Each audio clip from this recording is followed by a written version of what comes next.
Truly Jad, we got a spark to ignite. Crishaun and SkrillKill taking flight. They got guns just for the fight. We're the misfits in the light. Welcome to the Misfit Show, where ideas clash and flow. We rise above as chaos grows. In this nation we all know they are America's most dangerous. America's most dangerous. America's most dangerous. The crudest, the rudest, the meanest, the most dangerous.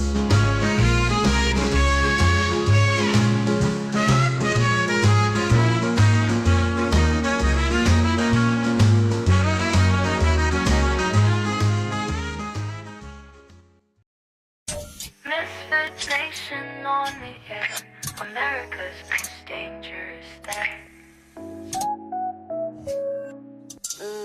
Misfit Nation. Live, pal. All right, 3, 2, 1, go. Hey everyone, this is Harrison Young, host of Topic Time, and I was just intermingling with my friend Crishaun the Don of Misfit Nation, and we have met the minds, and the minds are there.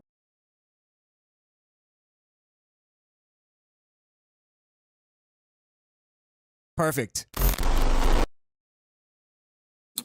If you want to support the Misfit Nation, you can buy us a coffee at buymeacoffee.com/misfitnation.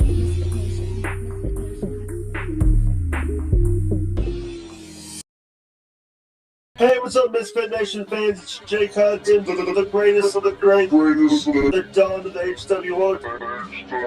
Telling you, if you'd like to see more a show is like the Misfit Nation, come over to my channel, The Jake Hudson Show. Look up Jake Hudson on YouTube, because we are the best of the best. And you know what? All those prima donnas, we do it better over here. You can join the HWO and become part of the HWO Nation. And when you're part of the HWO Nation, it's for life.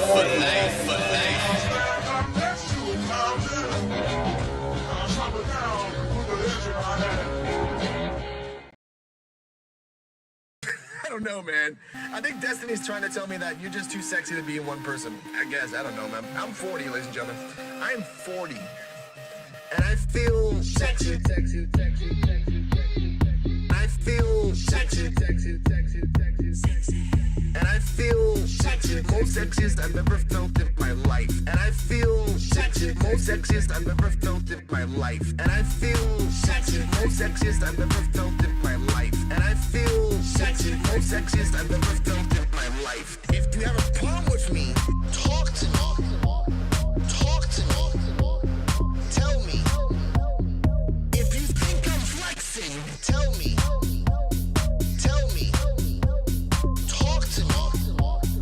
I think Destiny's trying to tell me that. I think Destiny's trying to tell me that. That's trying to tell me that you're just too sexy to be in one person. And I feel sexy, most sexiest I've ever felt in my life. And I feel sexy, most sexiest I've ever felt in my life. And I feel sexy, most sexiest I've ever felt in my life. And I feel sexy, most sexiest I've ever felt in my life.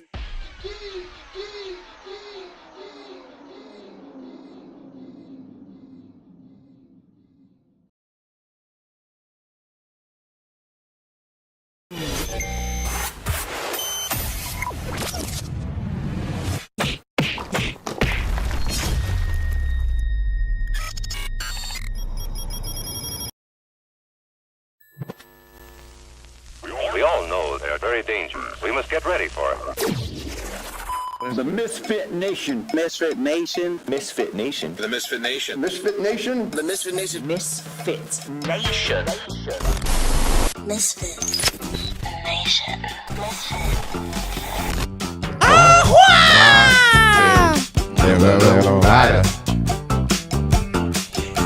The low rider is a little higher. Uh-oh. Hey.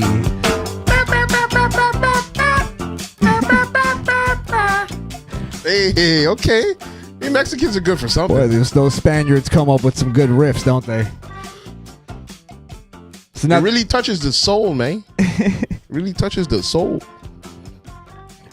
This really shows you like why gas powered is the shit. You can't make a song like this about an electric vehicle. You know what I mean? You can't.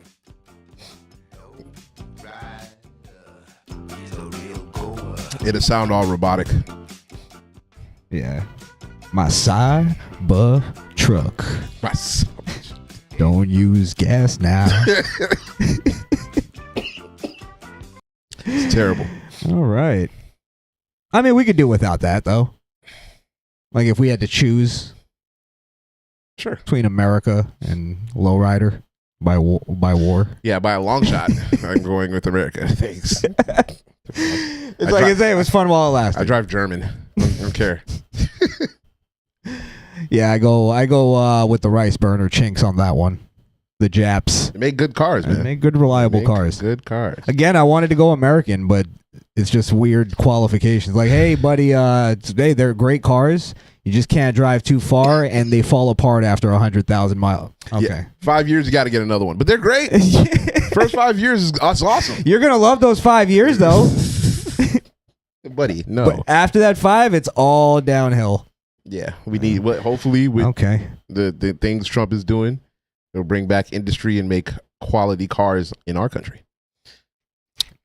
Make American cars great again. Yep. That's what I say. So, well, speaking of which, you know, Trump and we'll get to the Mexicans later. Trump and Elon made up. But I really don't care, bruh. Honestly. Hey, I saw that nigga Elon tweet some shit like, "Oh, well, what I said was I shouldn't have said that." Like, nigga, are we in high school, bro? Yeah, like, we all knew that, though. Yeah, we knew you shouldn't have said it. We said you shouldn't have said it when you said it. Exactly. Yeah, it's like we could have told you that if you would have just called us. Yeah, I wouldn't blame Trump if he didn't let Elon back in his orbit. Honestly. I mean, Trump he's letting him back in. I think he's going to keep his eye on him a little bit more. And you're still not getting that EV shit, my nigga. And I did warn you Groypers about the white South Africans. Oof. And your best example of one really flipped the switch, really went liberal on us. In an instant. Actually, no, I mean, let me be a little fair. He wasn't going liberal necessarily. He was mad that the cutting wasn't happening. Yeah. That's right? Yeah. But again, I mean, we talked about it. You said it. The cutting happened, but the funds are being reallocated to things Trump promised. No tax on tips. Well, no, I heard that a lot of the cutting has to go through Congress first. Yes, and they're kind of holding. They're muddying up the works. It's not Trump's fault. So is that though what it was Elon just blamed Trump and then he came to his senses? Like, okay, it's not his fault. Yeah. Do you think it had anything to do with the EV thing? 100%. Yeah. No EV shit. There's none of this drama. It's all about. Listen, I can thank Elon for what he did, and I can agree that he's an asset to our side of the fight. But at the end of the day, it is what it is. He's the money, and his feelings and his emotions, he's not able to regulate them the right way. So he gets mad at Trump over one little thing after all the things Trump may or may not have done for him.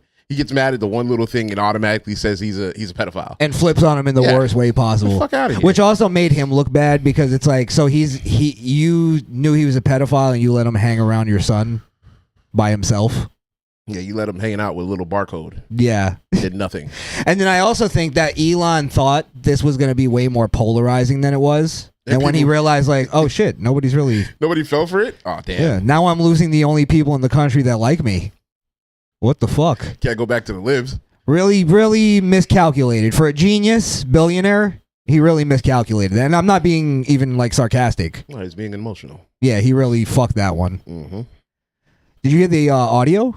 They released audio of the conversation between Trump and Elon. I didn't hear that. Anyone hear it? Yeah, let's play it. Don't tell me to shut up. Don't shut the fuck up, you bald fuck. Okay, go ahead. Well, you're the one who like, oh, big boss man, don't tell. I'll tell you, you work for me. Okay, go ahead. You Continue. little bitch, you work for me. I don't know why Trump called him bald. He has a nice head of hair, but I can't believe you grabbed that for a drop. That's hilarious. That's a new drop now. Shut the fuck up, you bald fuck. You work for me, you little bitch. Yeah, I don't know where that leaves their relationship, to be honest, nor do I even really care. Me neither. Yeah. Lisa Marie said it best. He can never trust him again. And that's true. He could keep him in a circle, but do I trust this guy with information? What if he gets mad and he's gonna blab to his website? Yeah. No. Or he's gonna flip on me and like again, if it was just like a minor disagreement, then that's different. Or even a major disagreement. That's different from like, we're not getting what I want. You're a pedophile. It's like, okay, whatever. Yeah. Who are you, Kendrick Lamar? They not like us. They not like us. Exactly. All right. Well, by the way, ladies and gentlemen, this is our last official episode on YouTube. America's Most Dangerous Podcast was a little too dangerous. A little too dangerous. A little too so much. We had to move on. Too hot for the tube. Too hot for the tube. I like that. Let's put that on a t-shirt. Trademark that. Yeah, so we'll be on Rumble next week.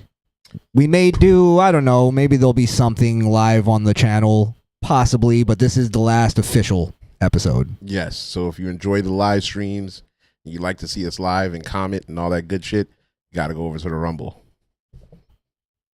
There it is. Moving over to Rumble. June 20th, Friday. Let's get ready to rumble. Thank you, Skrill. You're welcome. You sounded just like him, too. I tried. Skrill Buffer over here. That's rumble.com /user/the Misfit Nation or rumble.com /the Misfit Nation. You'll find both of those channels. Just follow both of those channels. Hey guys, the app is really smooth. If you download the app, you just type in Misfit Nation in the bar, you'll see our logo. It's undeniable. It's the world. It is the world. All right. And also let's just plug ourselves here. You can follow me on X at Crishaun the Don.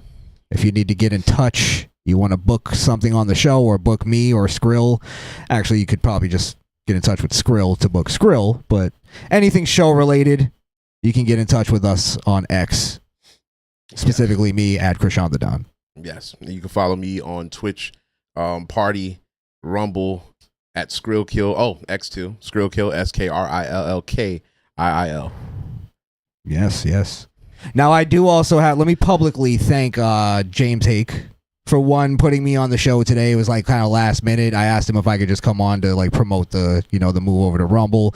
Not only did he let me on, but he himself like literally just kept promoting our channel throughout the entire show. So nice. Thank you to James Hake for that. Also, he kind of saved our asses because we were like, hey, you know what? Let's just get canceled. Let's try to do it like on some, just being assholes. It's crazy because me and Chris didn't have the conversation. And he called me. He was like, bro, what do you think we should do for the last show? And I was like, fuck it. We should just break every rule in YouTube. And that's when you told me Hake came in for the save. Yeah, which we already kind of do, but I think we're pretty good at like dancing around it a little bit. Nah, we were we was gonna go no holds barred today. Yeah. So James though said to me like, hey, listen, just be a little smarter and understand that if they ban you too many times from YouTube, it'll be harder for me, James Hake, to get me on his show. Like it'd be a little more like they could potentially strike him. Right. So he was like, I don't want to, lose you as part of this show. So he kind of saved me on that. So shout outs to James for kind of getting me back to level head. Yes. Not making a stupid emotional decision. Yes. Yeah, and shout outs to Jake Hudson. Shout outs to Dabbling in Politics. I was on both of their channels. Nice, doing a lot of networking. Yeah, okay. Trying to get people over to the Rumble. Got to. Yeah, so Yeah. So I'm gonna actually we're gonna do our show normally. We're not gonna be like, best behavior kind of shit. But we're just not gonna intentionally go too crazy. There's some things that you know. Yeah. And I'm just gonna keep it there because we can't not say the things. All right, let's. What are we getting on? L.A. riots. Yeah, it's the hot button issue right now. Now I kind of screwed up on this. I need to get some of the footage here. There is no riots, by the way. It's mostly peaceful. Yeah, and that's the thing. I've been debating with a lot of people about this, and they're claiming that either there was no riots or it was just like a couple people doing it. There was no riots is crazy. Let me do LA riots or protests. Oops. Yeah, but it's like when I'm like, hey, let's just show the video. It's like nobody wants to show the fucking video.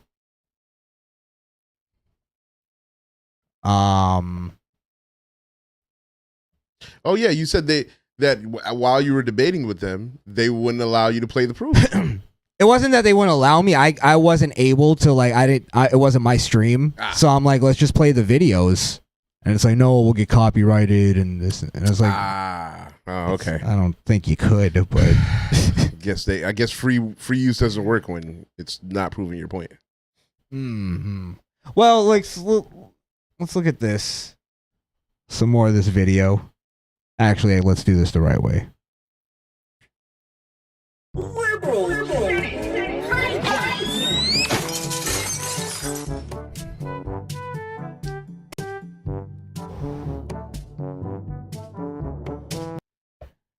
Okay. Beautiful city of Los Angeles. City of Angels. City of Angels. City of Gods. It's a city of demons. Jesus.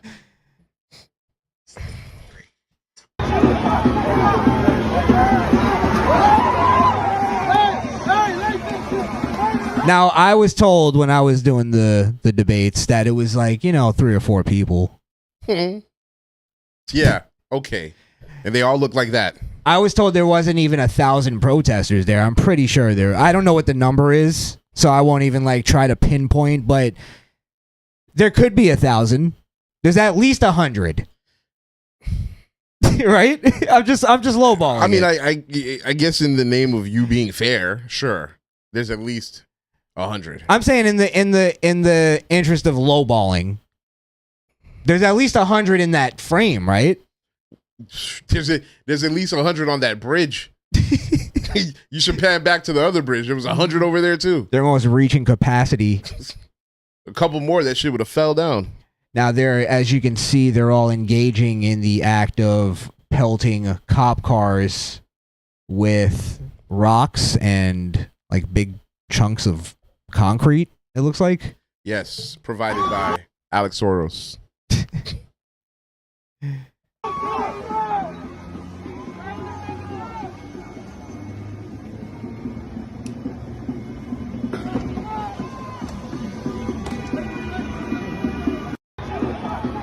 Now, by the way, they're also the other side of the street is still it's in use. You know what I mean? Yeah. So this could theoretically cause a death. Also, they found a body in the streets. I'm sure it was a protester. Yeah, I mean, I was told it was probably just some homeless guy, so we could just write that off, I guess. It doesn't matter. He died for the cause. Did he? Whatever the fuck that is. It's like JoJo. I don't get it. I mean, how you want to stay in this country and you waving a foreign flag? Well, here's an argument that a lot of people are making. Where they'll go, oh well, when the Red Sox won the World Series, there were riots. They didn't call in the National Guard. It's like, yeah, but that didn't last for 5 fucking days. You know what I mean? Like the BLM riots lasted for what 100 and something days, like half a year, pretty much. Summer of love. You get what I'm saying? Like that might be the fucking logistical difference here. If the Red Sox win the World Series and people riot for 2 days straight, they're calling in the National Guard. Yeah, this has gone on too long. Yeah, those riots usually are like I would just think theoretically are easier to dissipate, like to de-escalate, because people once they see the cops, they're like, all right, let's get the fuck out of here. We got drunk, we had our fun. Let's not get arrested. Yeah, they're not there because they think they're fighting oppression. Yeah. So there you might actually face the fire hoses and the German shepherds or something. Yeah, these people and think riot. they're fighting for a cause. Yes, exactly. So it's kind of a stupid, apples to oranges comparison. This was actually pretty good to see here. Police officer got hit with pepper spray, I'm assuming. Yeah. Or some kind of smoke thing, and then like the Mexican restaurant owners actually helped them. The legal Mexican restaurant owners who are tired of the illegal bullshit. Humanity. Look at that. Love to see it. Gotta appreciate it. This is America. How funny would it be if they, once he was all good, he was like, all right, buddy, you're on the list. Yeah. Turn around. He's like, oh, fuck. Check their papers. Shit. That felt good. Thank you, mommy. Can I get a Sprite? Oh, and let me get your ID. Oh, shit. He tells his partner, he goes, do I have something in my eye? When his partner leans over, he goes, check their papers. Make sure we don't leave without checking there. We have to. Mandatory. It's mandatory. Well, that's nice of them, though. It is. Lisa Marie said they don't have any watering in California for fire hoses. That's a good point. Oh, yeah, that is true. They don't have any water, yeah. I say let them burn, man. I'm tired of this. I think this is what they voted for, right? We should let California eat itself, so it could be a lesson to the rest of the country what not to be. Have you seen New York lately? New York wasn't playing that shit. New York had they police out on the streets. They're not fucking around. New York almost looked like Florida in terms of not fucking around, but Florida's even better because ain't no protesters. Funny enough, you're right. I haven't heard much about New York losing their mind. Nah, New York over this. They got it clamped over there. They ain't fucking around. So whether or not they agree with the policy, they're not letting their city burn. So yeah. It could be the whole thing of like there is the turn. California, the West Coast has always been the most radical. So even though it's almost like, yeah, you're New York and you're blue, but you're kind of on our side. Yeah. You're like geographically, you're over here. Yeah. You're over here now. I also think it's interesting that I think this is a interesting way for rich people to push out small businesses in certain areas, because when these riots happen, all of the small businesses get shut down. Even if they don't get like vandalized, they don't have business, and sometimes that could be crippling to some people. So you're gonna have stores closing, and then people with money are gonna come up and buy that and turn it into either a fucking dispensary or some useless bullshit. Or even worse, nobody comes and buys it. It just goes out of business. It's abandoned, and now you have a fucking useless city. It's true. Just burned down buildings that are never getting rebuilt. Yep. Look at I think Minneapolis still hasn't recovered. Another leftist wasteland. Yep. And look, nobody gives a fuck about it anymore. Don't care. Nobody even talks about it. It's over. Your shit. If you choose to live there and you don't vote these crazy lunatics out of office, that's what you want. That's on you. We basically just gave it to the Somalis. They have Minnesota now. Yeah, they couldn't upkeep it. They came and saw the destruction. They were like, "It's beautiful. Feels just like home. It's just like home." Is that the burning storefront? Reminds me of the time I went to the store with my mama. I love the smell of burning sheetrock in the morning. It's like the old country. Like old country. Now all we need is some goat. Okay. For food, right? For food, right? There's like that part in Captain Phillips where the guy says, "Soon we will be in Somalia eating steamed goat and cabbage." And Tom Hanks' character goes, I'm sure that's delicious, but I can't. I'm like, no, it isn't delicious. Not like that. Curry goat, though. It's third world goat and cabbage. No, I'm not. It doesn't sound appetizing, is what I'm saying. Steamed goat? No, that doesn't sound good. Ugh. That doesn't sound good. That doesn't sound good. It sounds horrible. Why would you steam a goat? I don't know. I'm pretty sure that's what he says. Yeah, I'm pretty sure that's what he says, too. But that's a dumb way to make a goat. We'll be eating goat. Steamed goat. Steamed goat. He made it sound like a delicacy. That shit's trash. Yes, that's what I'm saying. I think the movie, that's the part that bothered me. The movie was trying to make it like it's a delicacy. Like they just want to go home and have their steamed goat.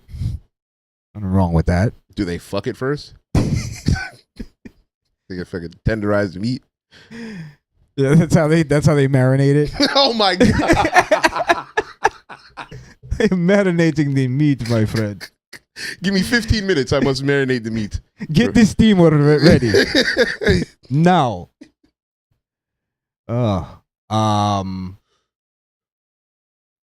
Let's listen to this essay go off.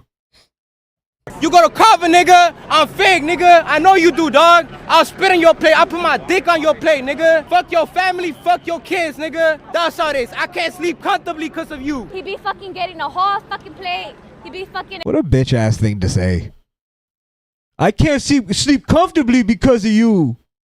The fuck does that mean? I always find it entertaining where, the FBAs were freaking out about this video because he was saying nigga. It's the funniest shit. You notice the FBAs are actually split on this. They are. Yeah. They don't know whether or not to fucking support. Some of them are their new slogan is "It's not our fight." Some of them say that, and some of them are like, "No, because if they gonna do it to the Mexicans, and they gonna do it to us next," and it's like, bro, do what? You were born here, you fucking moron.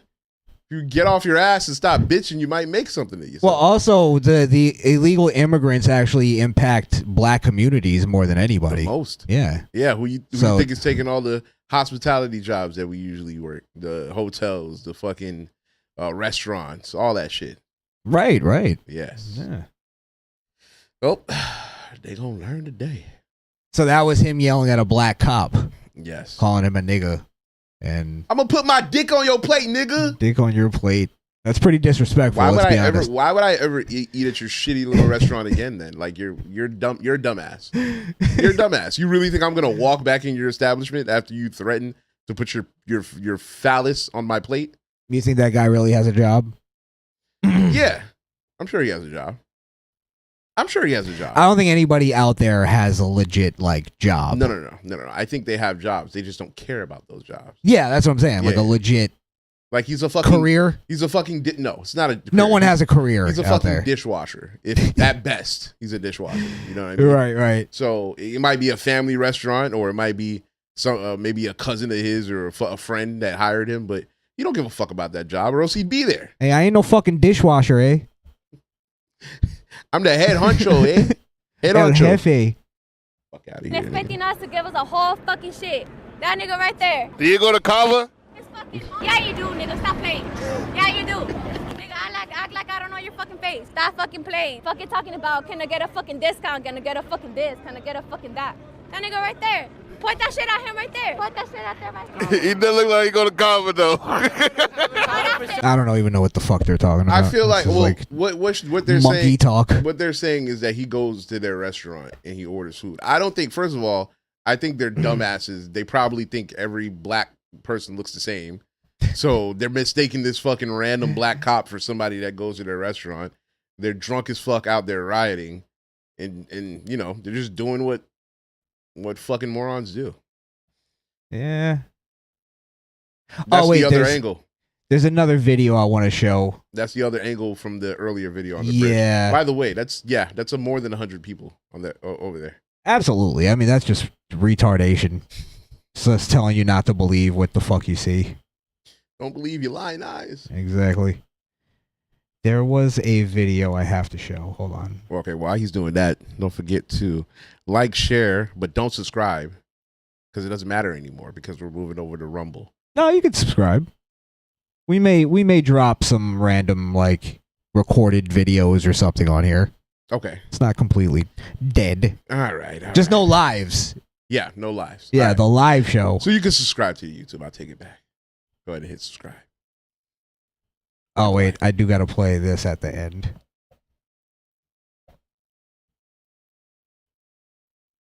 Did you hear that? Yes, the man himself. Okay, just you know wait. people want him out. Why? They want him removed from office for his comments. Oh, for that? Mm-hmm. I loved it. Well, we'll get to that in a second. Amazing. I did want to play the video. Nah, I really got to see the debate between him and Vance because he might have just won me over with that shit. Oh, did Kamala make a statement? No way. That was June 9th. Oh, that's back in 2020. Hold on, I have a really important video. Sorry, I didn't have this ready. I mean, you keep saying hold on. You telling me don't tell me to hold on. You got it. Hold on, fans. I have to find it. See what's going on in the chat. Tom Baccio, what's up, bro? He said, no, you guys are missing it. Either they don't have jobs or they don't care about their jobs. That's what we said, bro. that's actually verbatim. That's literally what Skrill said. What the fuck? Word for word. Yo, Tom just siphoning my ideas, bro. I see you, bro. Don't be taking my shit and putting it on X like it's yours. But we laugh at you and we love you anyway. Shout out to Peter Ortiz. What's up, brother? Let's see what we got here. Mr. Pink, retail for lease is the most common title advertised on shop fronts here. Interesting. What does that mean? That means that the most common advertised in the storefronts is it's up for sale. Like somebody can come lease it. Oh, I see. Yeah. I see. Yeah. I didn't know what it was in context to in the conversation. I got you. I get it now. I have the video. You ready? All right, let's do it. Get back to the chat later. By the way, we may do some phone calls later at the end of the show. Whether Skrill will be here or not, we'll figure that out. But yeah. So this is basically the media and I believe Democrats straight up lying with about there not being any riots or any real big problem in LA for the National Guard to be called out. But it's like juxtaposed with the actual footage from the riot. So yeah, this one's a notorious liar. All she does is lie. Yeah. So it's a good minute and 40 seconds. I think we should play the whole thing, to be honest. Let's just get through it. The LA County Police say that they have it under control. Carrying a flag is not illegal, as you know. What did happen in 1992 was so different from what we're seeing now. I mean, that was a real riot. Video after video has shown that these agents are the ones provoking protesters and also making up, aggression by these protesters that later video shows. I mean, to be honest, they are driving by pretty fast. That would provoke me to throw some rocks at them. Like, hey, slow down, buddy. You're going to hit somebody. I think that's what that guy was doing. In Florida, you can run that guy over. We'll get to that. But yeah, this is just ridiculous. It's funny. They're like, holding a flag isn't illegal, as he's holding a flag with standing on top of a burned out car. Yeah. That he probably burned out. People were not aggressive. We are having an administration that's targeting peaceful protests, people that are there to protest. The president is sending the National Guard because he doesn't like the scenes. He doesn't like the scenes of people peacefully protesting. The unrest is isolated. LA is home to millions of people, most of whom are having a normal day here on Sunday. You know, you've heard reports that there are riots on the streets of Los Angeles. That is not. So wait, it's isolated, but it's on a fucking highway? Yo, Brian Stelter is worse. It's the worst. It's crazy. None of these people learned anything. They didn't learn anything, bro. I think it's worse that they didn't learn anything. I think they know. but they can't stop. You're right. You're right. They have to continue. It's part of the program. They have to see how many people they can capture. Because they're still able to capture some people. Thankfully, most of the country is of sound mind. But now we have to worry about these fucking asshats. Yeah, but most of the country are kind of a bunch of weaklings where they'll see, because that's why I do believe some people did turn on Trump once they started seeing. I called it. I said straight, like before it happened, once they start actually going for some of these people, they're going to throw in the emotional heartstrings and it's going to catch a lot of people. Okay. And it really is. So you're right. I think once they saw, oh, wait a minute, we can still catch people with emotions and not facts. You know what I mean? Yep. They were like, okay, back on the bike. Yep. Let's go. What's happening across the city of Los Angeles. Governor Newsom's right. There wasn't anything like a riot happening on Friday, Saturday. We just witnessed a protester thanking a National Guardsman for his service here in California. LAPD, by most... That's the one where they go, it's only one or two people. That's the part. That's the one or two. The thanking the National Guard, yeah. Oh, man. Thanks, man. It was probably like, hey, thanks, man. I appreciate everything you had to do. Stay safe out here. These people are crazy. These people are great. They probably weren't even protesters. I don't even really agree with them. Yeah, I'm just, I had to walk home from work. Yeah. My Waymo car got burnt. I just saw smoke, and I was like, let me just go see. Matter of fact, can you escort me home? It's a rough neighborhood. It wasn't yesterday, but... It's had this under control last night. No, I don't think the National Guard is needed now. Things in LA are calm. There was a protest that got a little unruly late at night. There been no violence. Little unruly late at night. These are all broad daylight fucking videos. I haven't seen one late night one yet. They're all in the daytime. This lady had the nerves to say late at night. That's crazy. Jesus.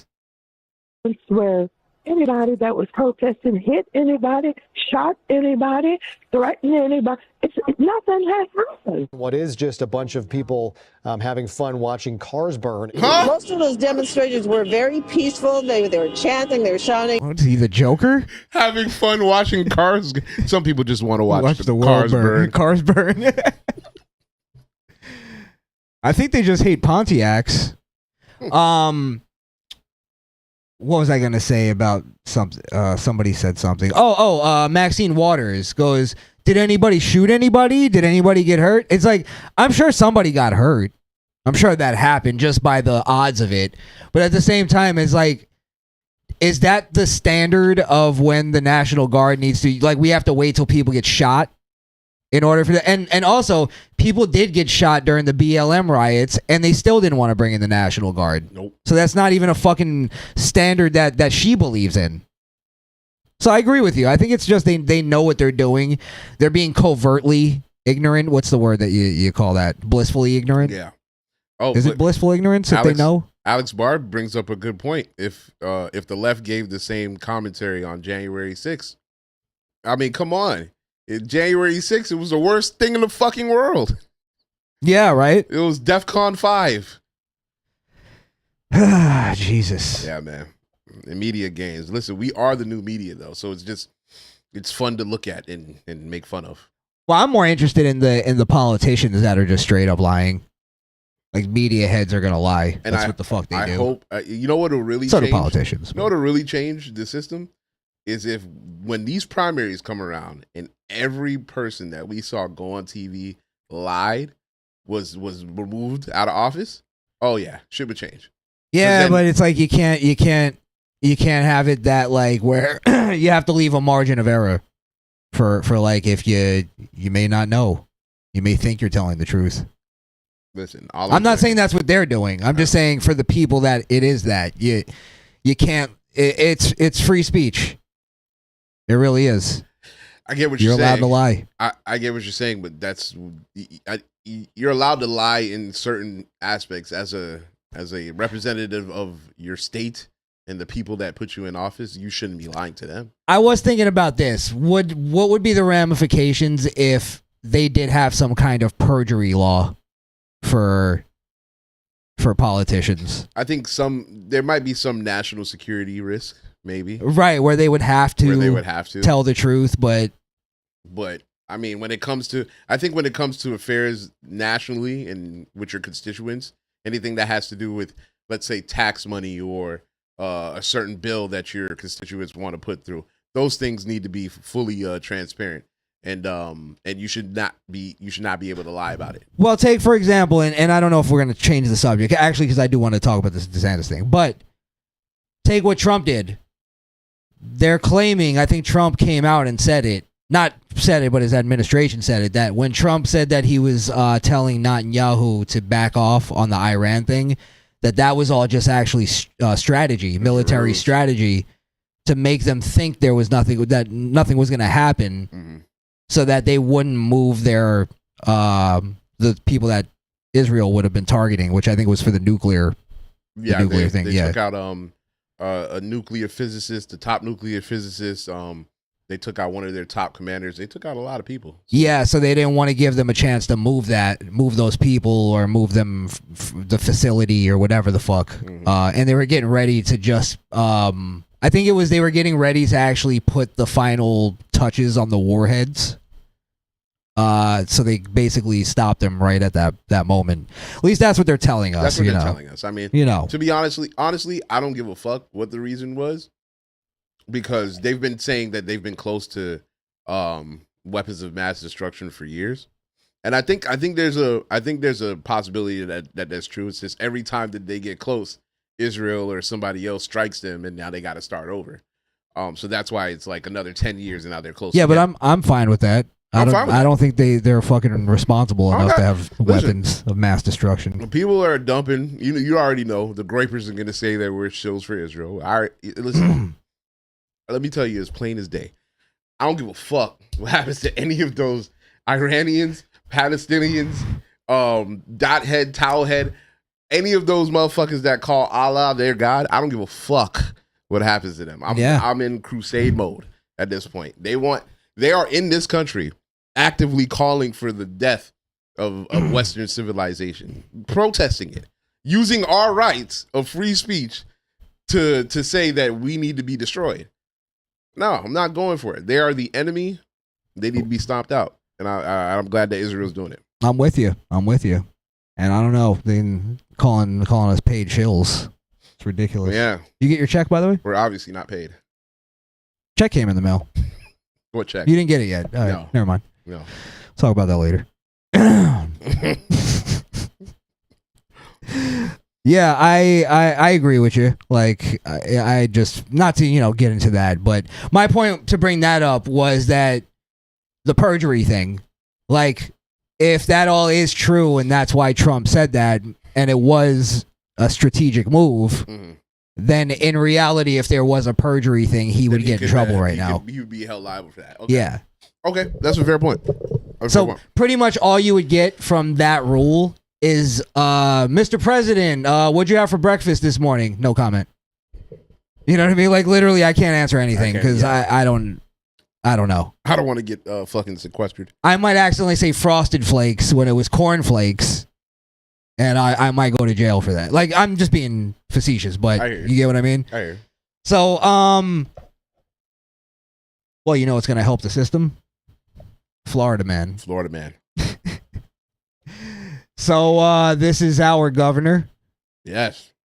The best governor in the union. Yeah, I'd go with it. Best governor in the Confederate. Yeah! Round them up, boys. Looking like an old Driscoll boy. Yeah. I ride with the old Driscolls. And we also have a policy. This is him telling us his policy for, like, if we're driving down the street, good old Floridian boys, and some bootlicking commies want to surround our cars. So this is what happens when you surround a car that has Florida plates on it. We're allowed to do this, guys. Absolutely. One would say we got the green light. There you go. I don't know why I did that one, but And we also have a policy that if you're driving on one of those streets and a mob comes and surrounds your vehicle and threatens you, you have a right to flee for your safety. And so if you drive off and you hit one of these people, that's their fault for impinging on you. You don't have to sit there and just be a sitting duck and let the mob grab you out of your car and drag you through the streets. You have a right to defend yourself in Florida. all day. Give it up for that, man. Hit the gas. Yep. Pedal to the metal. That doesn't mean we can go looking for a protest. But if you happen to find one, hey, there you go.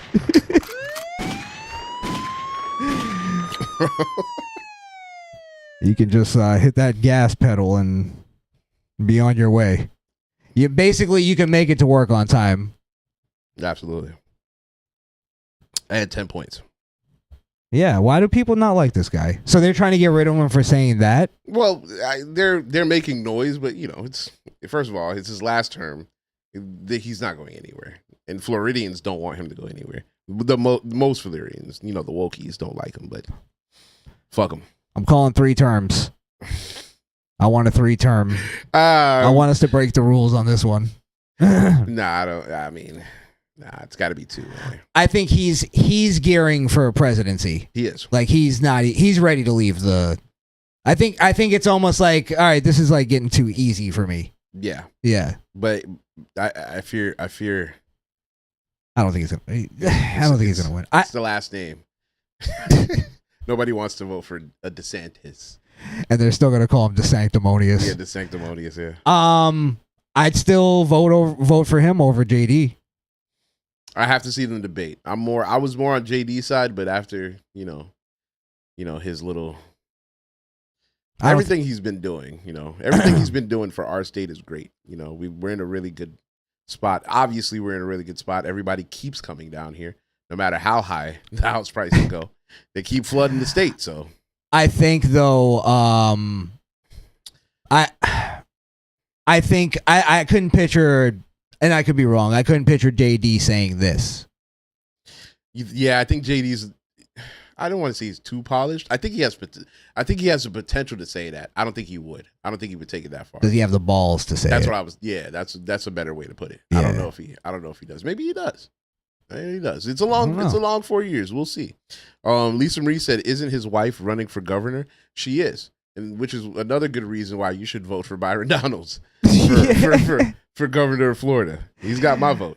Yeah, it's like I can't. That's one of those things. It's a mark off for DeSantis for me. Yeah, where it's like, don't try to sell me on your wife now. And also, you picked her. I didn't. That's not going to help him get into the White House. I can't see somebody being the president while their wife is a governor. If she happened to win, I could see it. To be honest, I could see it happening. See her winning. I don't know her enough, but you know my take. Know your stance. You know my hang-ups. Know your stance. I know your stance. It's fine. It's fine. They should be removed. Yes, keep her at home, Ron. I lose respect for him now. Like I was just on a let's go Ron kick, and he had to ruin it. Ruin. Okay. Where were we going? Oh, talking about the rights. Wait, what? Talking about the rights, right? Yeah, we can move on from that though. We have to talk about Greta. Mm-hmm. Greta. She got kidnapped by the IDF. I don't even think I have her. Wait. How dare you? There it is. There it is. She was so young and ready to take on the world. Yeah. Well, I mean, listen. I'm not gonna take any Greta slander because I think she was put through a really traumatic abduction. I don't think any of us could laugh knowing, like, what would you do if you were kidnapped? Taken on by a hostile government. What was she doing? She was trying to bring food, I believe, to the Gaza Strip. Which, by the way, it wasn't that already like taken care of like a week ago? Yeah, Trump did it. Yeah, Trump and Netanyahu, where the people in Gaza were putting out videos going, "Thank you, Netanyahu. Thank you, Trump." I don't know. That could have been AI, but got to question everything nowadays. Yeah. I mean, especially you got to question everything, especially when governments are just kidnapping citizens. So she was on a sailboat with a couple of other dingbats, and I think because I saw a video where they were requesting for help. I think they were either running out of supplies or running out of fuel. I forgot what it was, but she was on the boat in the middle of the night saying, "Oh, I need help." That might be it. Is that it? This is yeah. No, this is when they were what is the word I'm looking for? Detained. Yes, I was gonna say abducted, but no, let's call it what it is. She was just detained for her safety. Fucking bro, and maybe they're like, you will get raped over there, right? I don't know. Maybe I'm a bad person, but part of me wanted that ship to be attacked by the other side. Yeah, because that's what they would fucking do. Oh no, guys, we're on your side, bitch. Give me those supplies and them cheeks while you're at it. Something tells me they like purposely didn't go too close to the Gaza Strip. They wanted to get caught before. Or like Tel Aviv. They got too close and they were like, "Hey guys, just straighten out the ship. Like we just go straight for a little bit. Yeah. Don't turn. Let's stop at 7-Eleven real quick, please. They saw a bunch of cops standing there. All right, so this is her hostage video.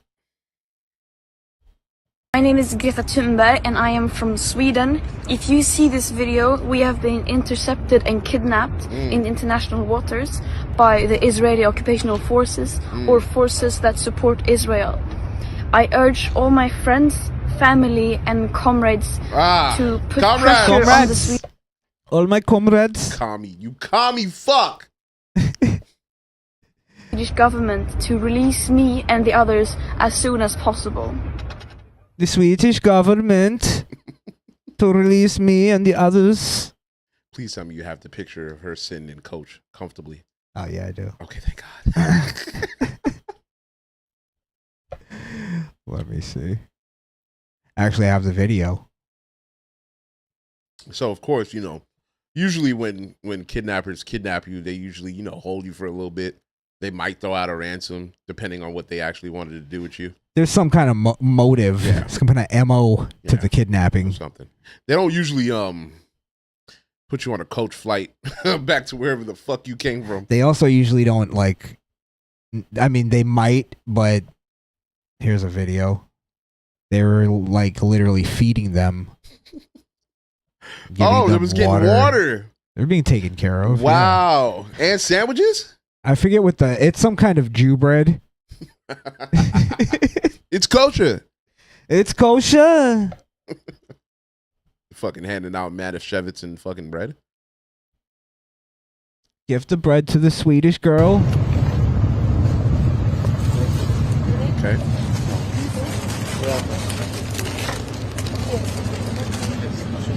Where is he? No, do not eat it, comrades. It's poison.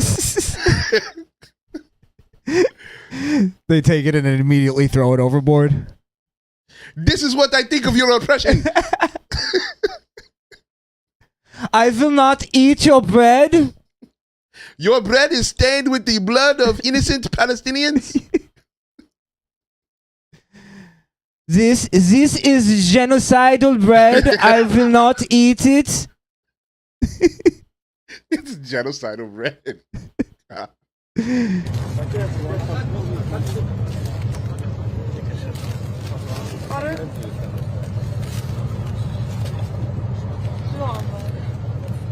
They're even like handing it to them gently. You know what I mean?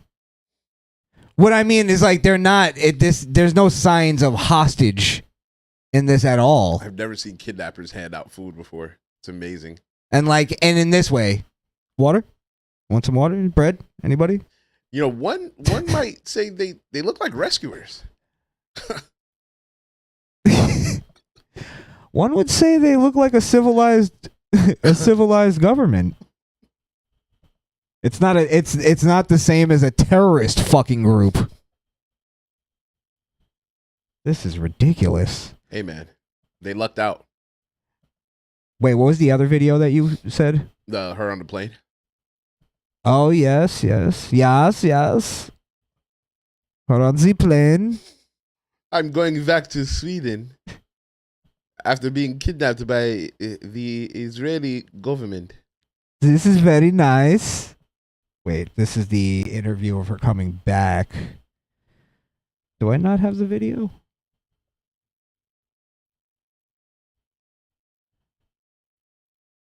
Nope. Can you look up that video for me? Because I think I have it in here somewhere. Because I have this. There's going to be a good ending to this, guys. Trust me. If you haven't seen this yet,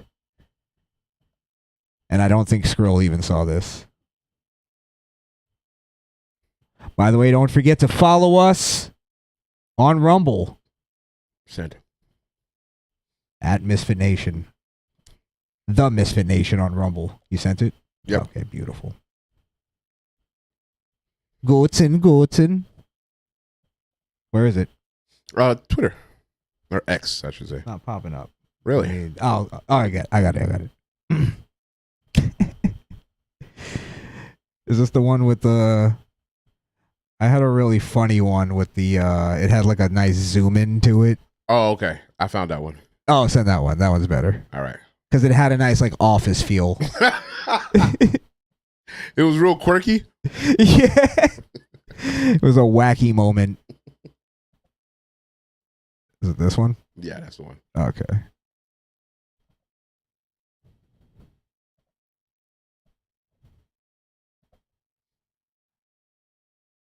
So this is her getting her ass sent back home. She got deported. Nearest flight to Paris. Quelle tête de cul, espèce de... Quelle tête de cul. I don't think that's the one I saw, but that it works, yeah. Okay. It works. Stupid broad. That's what she gets. Okay, two more videos on this actually. Okay. Because we got to get her big speech, her big welcome home speech.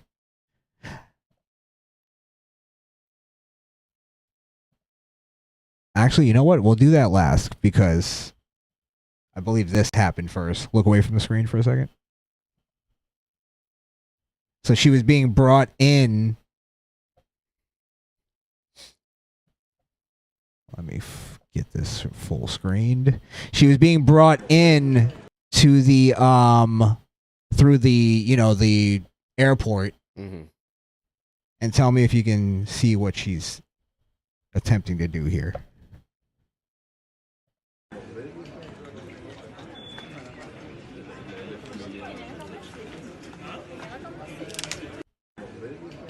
Did you see that? Yeah, she was in handcuffs. No. Oh, she's not. She's pretending to be in handcuffs. Get the fuck out of here. Look, when you see her walking at the beginning, her arms are down by her side, and then when she realizes there's cameras and shit, she puts it behind her back. Holy shit. But this is proven, like, it's debunked that she was wearing handcuffs. I just saw it. Her arms are down. Yeah. That's fucking hilarious. No handcuffs. That's a good photo op. That's the same thing that AOC did. Remember? Yep. It's all part of the plan. It's all just a photo op. Yeah. Photo op, psyop. Same thing. Propaganda. These are transparent handcuffs. Israel keeping us. Israel technology. Okay, here's her heroic speech finally being delivered. How did the Israelis treat you? We saw them giving out sandwiches on their social media. How did they Yeah, they probably have posted lots of PR stunt videos. As I said, I have not seen anything. But they did an illegal act by kidnapping us on international waters and against our will, bringing us to Israel, keeping us in the bottom of the boat, not letting us getting out and so on. You know, Skrill, you're right. They should have just let them go. Yep. They should say, all right, go ahead. Here's your sandwiches. Good luck. Enjoy. Enjoy. Yeah, sail a little bit that way. It's a little bit more. I'm telling you, nothing. She was saved by the right government, and now she's just gonna milk it for everything it's worth. Right? And she did that just so that because she knew the government would save her, and now she's gonna use it as a political stunt to try to villainize the government that rescued her. Right? Yeah. It would have been a cautionary tale had she been found by the other side. Real nice cautionary tale. That'd have been the end of the story. But she survived. No, you know what would be happening? She'd be doing real hostage videos where she'd be crying for America and Israel to come and save her, and you know what I mean? Oh my God, we got to get Greta Thunberg. We have to. Said nobody in this country. What the fuck? That's Sweden's problem. Oh, but wait a minute, is she American? All right. Nah. Yeah, keep us out of that world. Thank you. Yeah, she's fucking up our country too, so. But that is not the real story here. The real story is that there is a genocide going on in Gaza and a systematic starvation following the siege and blockade now, which is leading to food, medicine, water that are desperately needed to get into Gaza is prevented from doing so. But of course there are many attempts like this mission, both by sea and land, to break that siege and open up a humanitarian corridor. Could I ask you, did you said you had no contact at all with any of your other colleagues from the boat when you were detained? Is that what you So that's the thing too. They're claiming that there's other people still there. Yeah. I mean, are they claiming they're prisoners of the IDF? Yes. You know, I bet you there are people who like express some kind of support for Hamas, and the IDF is like, we need to question you a little bit more. Yeah, you know what? They could be potential spies. That's what I was gonna say. Mm-hmm. Like honestly, if somebody from America came into America and did that, and America was like, we were checking them just to make sure they're not national security threats, I'm like, okay, no problem. So on Fox News, reliable source. Shout out to Rachel Wolf. People in Gaza are thanking Trump for aid. A leader of U.S.-backed group says the Gaza Humanitarian Foundation (GHF) new chairman is ignoring critics and keeping his focus on what he calls the group's singular mission of making sure people of Gaza have food. Our mission has nothing to do with Hamas. It has nothing to do with Israel. It has everything to do with making sure that hungry Gazans get food. That is our singular mission. No other mission. Reverend Johnny Moore, GHF's executive chairman, told Fox News Digital. So those videos were probably real then. Yeah, those are people. Real. Yeah, those are real. So Trump said aid. So I don't know what her whole mission is, to make sure they're getting food, and they're getting food. So. Yeah, she's basically going off of an old fucking like political take. It's like that was already kind of done.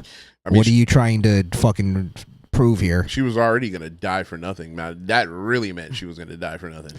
What a fucking idiot. It's the best way to put it. Pretty much. What a dumb fuck. Oh boy. How dare you? Yeah, let's play that one more time. How dare you? I should be in school. I should be in primary school in Sweden. Didn't she never go back to school as well? Why would you, when you have been fast tracked into the world of political theater? Well, that's the other thing. Remember, her big thing used to be climate change. That's what the how dare you thing came from. That's still a thing of hers. She should have kept that going. She has. That's normally what she's known for. I've never heard her say it again. Yeah, trust me. There's plenty of videos of her. She's known in the climate activist world. Like that is her thing. That's Is it where like she's getting her money from. Is it like Trevor from GTA where they're like, "Can you just tell me to shut the fuck up?" They go, "Can you tell me how dare you, please?" And then she goes, "How dare you?" And everybody goes, "Yeah." It might be something like that. I don't know. Ugh. What a horrendous fucking demographic to be in. Terrible. So now her big thing is, since like climate change, nobody gives a shit about that. It's all been kind of proven to be bunk. It's old hat. What else can I? Yeah, it's like what's the thing? Let me see. Israel, Palestine. It was up between Israel, Palestine, or immigration, and she was like, "Well, I'm not an American." She was part of this climate activist group. I can't remember their name, but they were the same people going around putting soup on paintings. Oh, okay. And they were like gluing their hand to the fucking street. Yeah, so she has a name. She just, right now this is the hot button issue, so that's where she's at. She's basically a somebody to a bunch of nobodies. Yes. A bunch of unemployed whack jobs. Yes. That's what I noticed The fringes of society. The only people bitching and moaning constantly don't have jobs. They don't work. You don't own anything, pay no bills. You're just out here mad at a system. I noticed another thing too is they all like, and I'm saying this from a place of privilege, trust me, I know. They all like hate their jobs. They don't have real careers. They have no real direction in their life, no purpose. I'm saying again from a place of privilege that I do. Like I thank God every day that I love my job. You know what I mean? But it's like people that like hate their job but don't do anything to change their life. They feel like I can't do anything. I'm in the struggle. Right. You know what I mean? So it's like if you feel that way, you're never gonna fucking make any changes on an individual level. So yeah. So I think a lot of them just rely on the government to do it.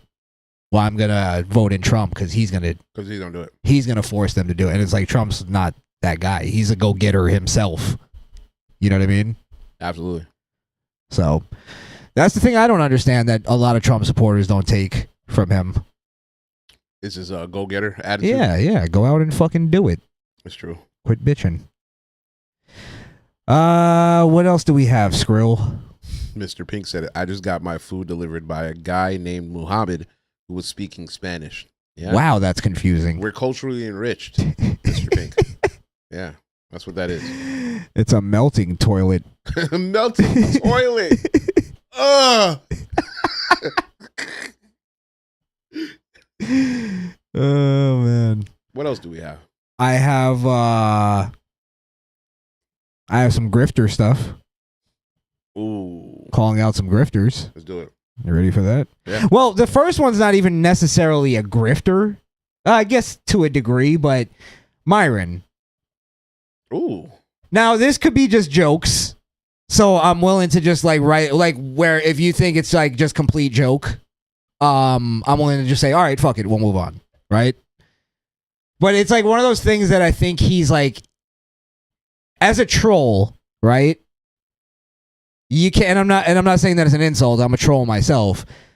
You have to have some kind of fucking like sense to your troll, I think, in order for it to actually like for it to keep going. Okay. Does that make sense? Some logic to it. Are you saying you just can't be an illogical troll? Well, at that point, you're just a shock jock.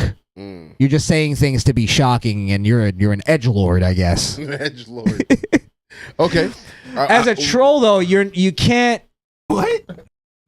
You can't troll yourself into a corner, and I think that's what Myron's done. Okay, let's watch it. All right. You fuck niggas? Blacks, African Americans. Yeah, African Americans. Yeah. She does. Yep. She does. That's disgusting. You know what I said? It's fucking disgusting. What? Disgusting. No, it ain't. It's fine.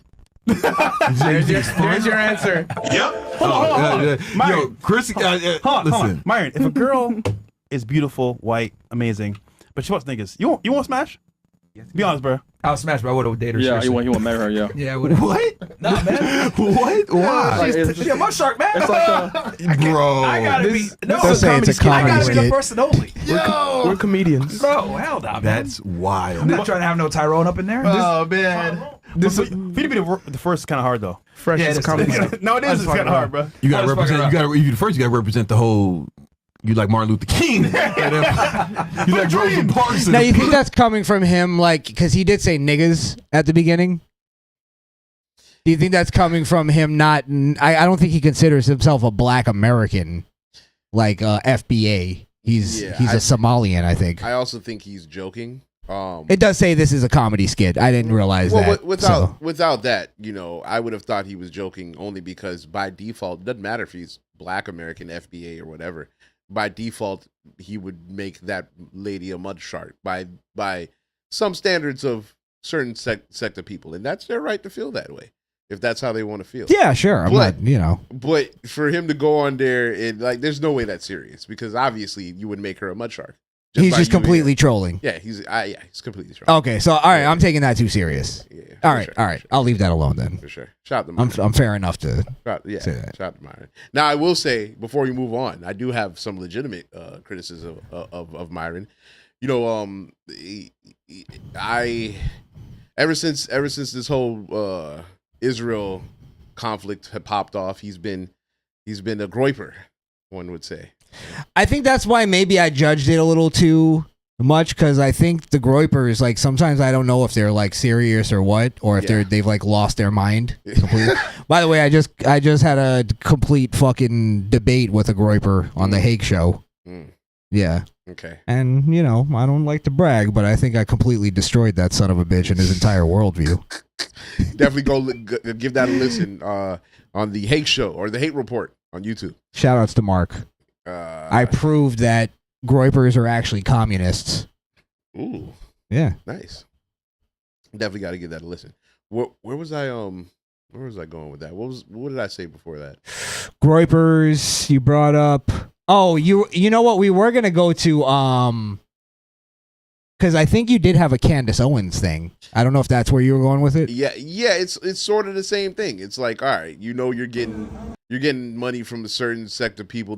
The original format of your show was falling off. You had you threw a yacht party for a bunch of losers, and they came through and paid you money. There was no hoes.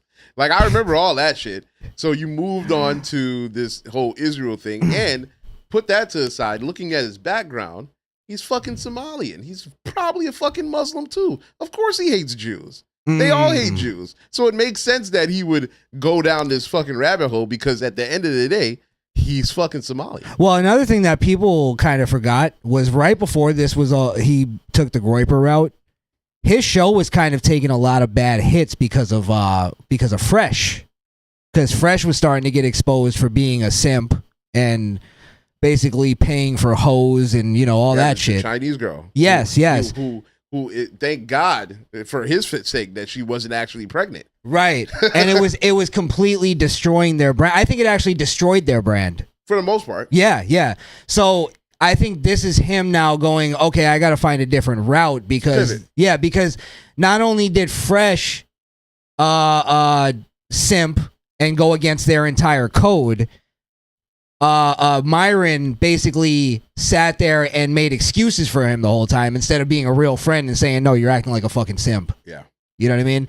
He tried to defend him. Yeah. I was standing with him 10 toes.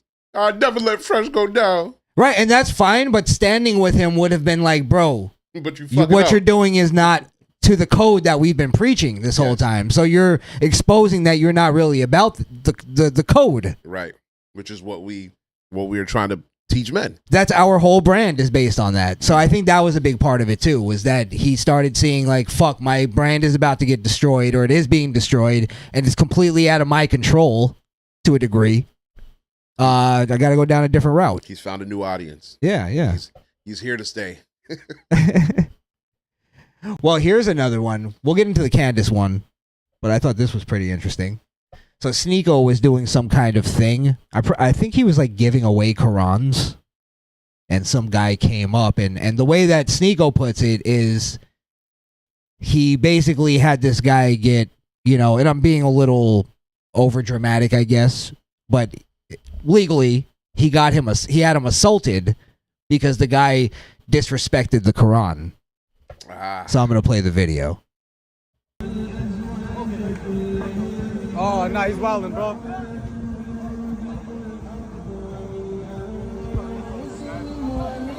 Oh my god. Oh my god. What, he put it on his dick? Oh my god. What the heck? Dude tried to disrespect the Quran, bro. Fuck the Quran. Well, here's the thing. Fuck. I'm with you on that, but the thing is that Sneeko now, who's supposedly some kind of big time free speech advocate, can never claim to be a free speech advocate now. I didn't even think about that. Wow. Yeah. You're right. Like, and again, I'm being a little overly dramatic, but assault is technically unwanted touching. You know what I mean? Like, if you touch me unwanted, without my consent or in any kind of aggressive way, that's assault. You're right. So he had this guy assaulted because he was disrespecting the Quran. By the way, let me just show this is from Sneeko's own words. Yeah, Warner beats up an idiot who disrespects the Quran in the park with Sneeko. And this is from Sneeko's page. So Now, to be fair, it's Sneeko updates. I don't know if he runs that. well, I mean, Might be a he didn't like say, hey bro, like you're going a little too far. Yeah, he like, don't fucking touch the He guy. definitely didn't do that. Yeah, I'm just saying. So you're for free speech up until somebody disrespects the Quran. So you're not really about free speech. But of course, that right there is the antithesis of the whole entire problem. They're not compatible with us. They cannot assimilate. So yeah, they'll take whatever good things out of the Constitution they can use for themselves, but they don't want anybody else to use it. So you can't use free speech when it comes to the Quran, even when you're dealing with Sneeko, who claims to be a free speech advocate. His religion supersedes his supposed Western value, and that's the problem. And that's why we get into the thing when I say, like, they want to be able to say fuck the Jews all day, but as soon as the Jews say, well, fuck you too, now it's, oh, you don't like my free speech. And it's like, no, you actually don't like their free speech. That's the problem. So this proves it. These motherfuckers expose themselves as grifters, and people watch it and don't even realize it. I didn't even realize it. Yeah. That's what I'm saying. Yeah, that's true. That's why you need the Don. All of you. Yeah, the great analyzer. The great analyzer. Yes. Goodson. What's the Candace thing you were talking about? Oh, let me because see that's if I can- another grifter that I think we're. Yeah, I'm gonna send you the tweet because I want to read it. So far, I'll say I'm 1 for 1. Myron wasn't grifting; he was just fucking around. Yeah, he was fucking around. Okay, for sure. Okay, Miss Candace Owens. Candace also has gone down the groiper route. Oh yeah, she's one of the biggest groipers. You kidding me? Groiper extraordinaire. Where is She's like Kanye level. I think she's just trying to still get in the good graces of Kanye again. There's no way. I think so. I think she loved that relationship so much that she's just doing anything to. So there is. Hold on. Send direct message. So let me set it up. So there was Rand Paul. You're familiar, right? Yes. Rand Paul. There was news that Rand Paul was uninvited from the White House picnic. Now that was reported on June 11th. Quote: every Democrat will be invited, every Republican invited, but I will be the only one disallowed. I just find this incredible petty. Now, when this was posted, Candace reposted it on the 12th, which was the next day, and her caption was incredibly vindictive for the Trump administration to disinvite Rand Paul for being critical of a policy. Whoever is surrounding Trump has given him repeatedly stupid advice. White House ran smoother when Jared, I'm assuming Kushner, was his advisor. So I say all that to say, this dumbass didn't do her research because Donald Trump confirmed that Rand Paul was invited. In fact, the community note, which I know is not always foolproof, stated that. It says it right there. But Yeah. before I even saw the community note, I gotta find it. But Trump said that he was invited. So it's like if she had just took the time to look at what Trump actually said, then she wouldn't have tweeted such bullshit. And that's what I mean. Like she's now become this. I want to just attach myself to the hot story without actually knowing what's going on. It's become that this confirms my prior beliefs. Yes. So I'm not even going to. I'm gonna knee jerk reaction to this. I'm gonna have a knee jerk reaction and just post it because it backs up my beliefs without fact checking it, without even verifying anything. Confirmation bias. Thank you. Yes. Yeah, so again, somebody explain, how is that any different or any better than the liberals It's and not. the leftists It's just and the in a- communists? It's just in a new form. Yeah. It's a groiper. That's why I'm telling you. Mhm. And I'm telling you guys, go please listen to that conversation I had on the Hake Show today. I'll probably repost it or something, maybe on Rumble. But I'm telling you, they're just communists. They're covert communists, or they're ignorant. They're ignorant to the fact that they're communists. They're ignorant to their communism. They're ignorant to the fact that Hitler himself was a communist. So they walk around calling people commies all day, but I think it's like it's hypocritical. They're actually communists. So, I don't know what else you could say. Nope. They're all in favor of authoritarian fucking overreaching government. More taxes, overbearing taxes. Big government, yeah. They're in favor of fucking seizing property and redistribution of wealth. Yep. They're fucking commies. They're anti-American. I see where you're coming from on that. I can't That's all I had on her. Yeah. Just saying, honestly, that's actually one of the few, not the few, but one of the weaker examples of her hatred for Zionism or Jews or America. Well, I wanted to point that one out just because it was hypocritical to me. Because she touts herself as this great journalist, but she couldn't take the time to actually look at it. Yes, that's important. You're right. It's like, don't rest on the laurels of of MAGA. You know what I mean? Especially when you're a person who disavowed MAGA fucking not only a year ago. Yep. You think I forgot? I know the rest of MAGA forgot. Yeah. I know the Groypers forgot. Short memory. You start talking about the Jews in the way they like, oh, yeah, they love you. Yeah, you remember when you were trying to get us to fucking vote for DeSantis over Trump? Fuck out of here. Fucking Because liars. their feelings were hurt. They're liars. And you know what? I'm at the point that I'll debate any one of them on it. And I'm not even trying to get fame or anything like that. I don't give a fuck about it, to be honest. It's the principle of the thing. Because I know none of them are going to debate me on it. But anybody that wants to debate the Groyper fucking standpoint with me, I'll gladly debate you anytime. And explain to you why you're a communist and you don't even realize it. What do you want to... I guess that's all the important shit, right? Yeah. All right. What do you got going on over here? What do we got going on? Well, hold on. Let me just look at the list real quick.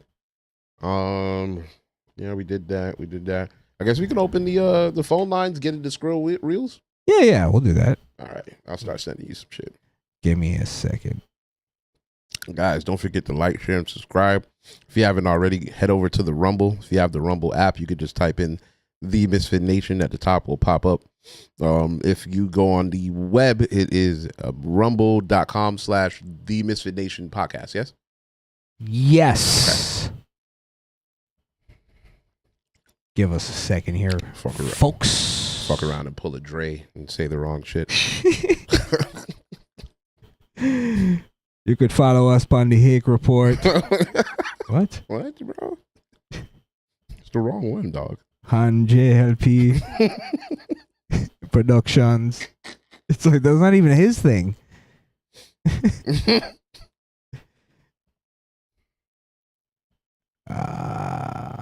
Excuse me, guys. We're a little off kilter here. A little discombobulated, but hey, that's why you love us, huh?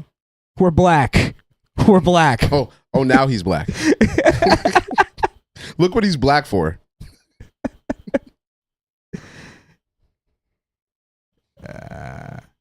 Actually, it's because I have a job. I have a job. I actually like fucking work, guys. Yeah. I have a good JLP clip. We'll get to that later. Always down for one of those. JLP's still out there, man. Still Absolutely. out there doing his thing. Shout outs to him.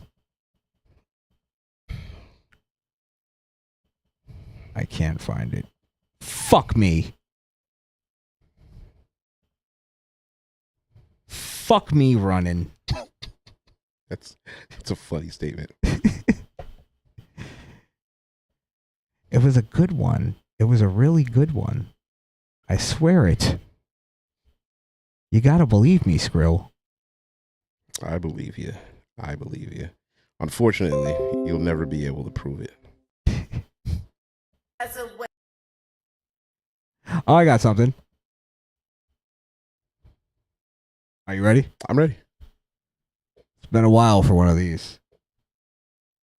Right now, I am speaking.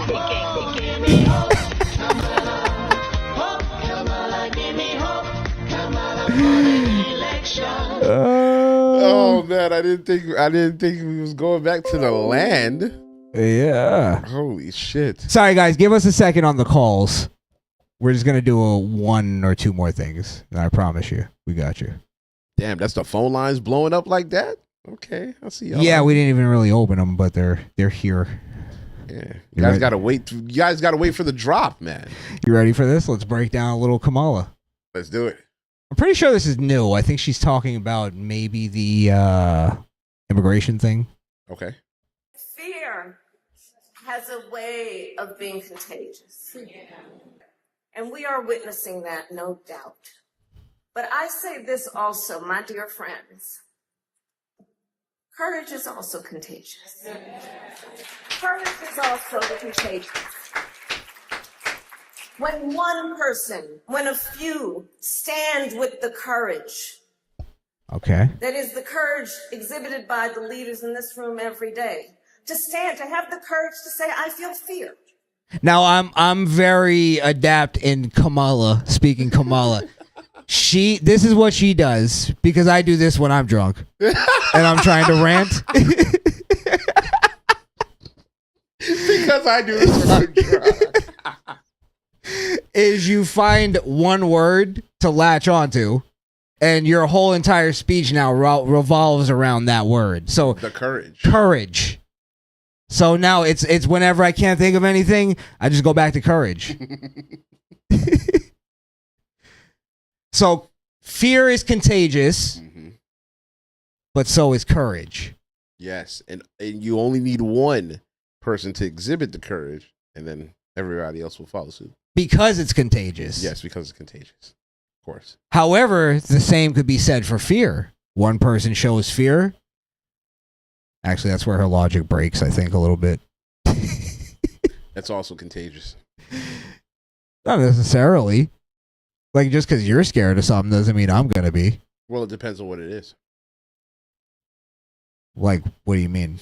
Like spiders? Spiders? No. Like, what if we're like on a plane and it's going down? Knock on wood. You would be scared of something like that, right? Oh, at that point, I'm just praying to my God. I'm just, leaning forward, hugging my head, hoping for the best. I might go up to the cockpit, see if the pilot may need some assistance. That's just the type of guy I am, though. You gonna land the plane, Chris? See if you I gonna could pull the flaps? Anything I can do last minute, you never know. It could be the factor. Factor. This fucking guy. Bro. I stay even keeled no matter what, Skrill. My bad, Iceman. My bad. You got it. Iceman. You got it. You cold, bro. You got it.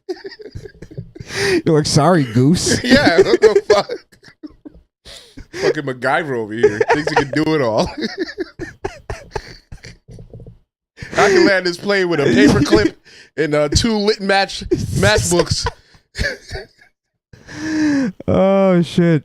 I'll stand in the middle of the plane and then just put my arms out, and then I'll fly this bitch down myself. Guys, I got this. Don't worry. Oh boy, yeah. No, I think that's where it falls off because fear isn't necessarily contagious. I think courage is contagious, though. All it takes is one person to stand up. That's true. Well, let's see where she takes us.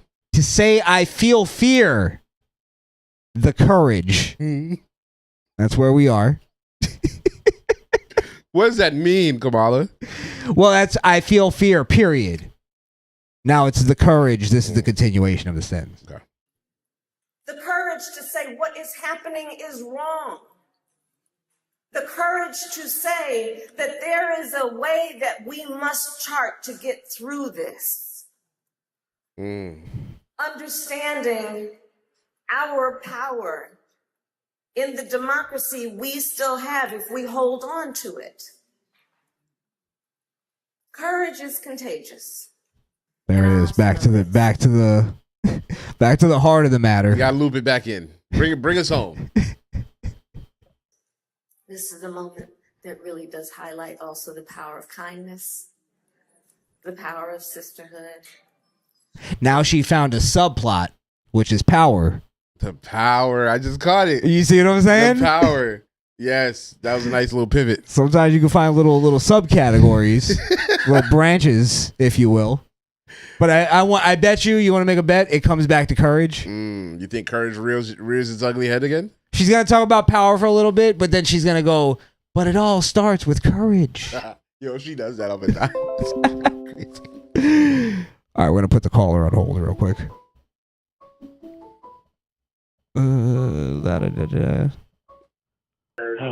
Caller, hold on for 1 second.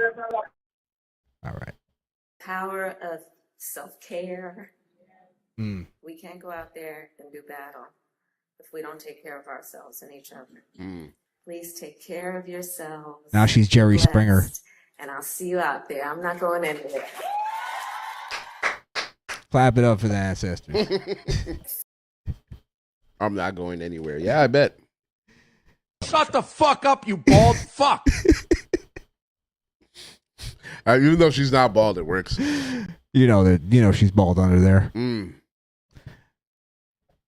That's a great wig. It's a wig. That's Kamala. Kamala. Did we break it down enough? I think it's basically courage. It's definitely courage. Courage it's contagious. Yes. Takes one to stand up for the rest to stand up. I'm there so far. That's the only part I kind of agree with. And then power. She lost me at the power part. Yeah, she started getting into the sisterhood, and I was like, huh? Yeah, and my cock started shriveling up. The power. I just lost it. We got to get into the power. Yeah. That we hold, ladies. So I don't know where she was going with that. Like, what's the point? She's speaking to a bunch of women, I'm assuming. Brain dead broads. You're right. You're right. All right. Well, that was a word salad with Kamala. Right now, I am speaking. Give me hope, Kamala. Hope, Kamala. Give me hope, Kamala, for the election. All right, let's open the phone line the right way, and then we'll get the Skrill's reels. Yeah, and then the caller because you have somebody hold. Oh, you want to get the caller now, or? Well, let's play the cut for the phone lines, and then we'll get the caller. Gotcha.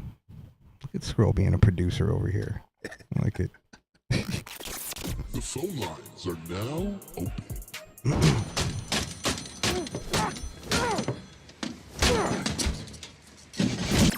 Call in now. 929-464-7348. That's 9294 Misfit.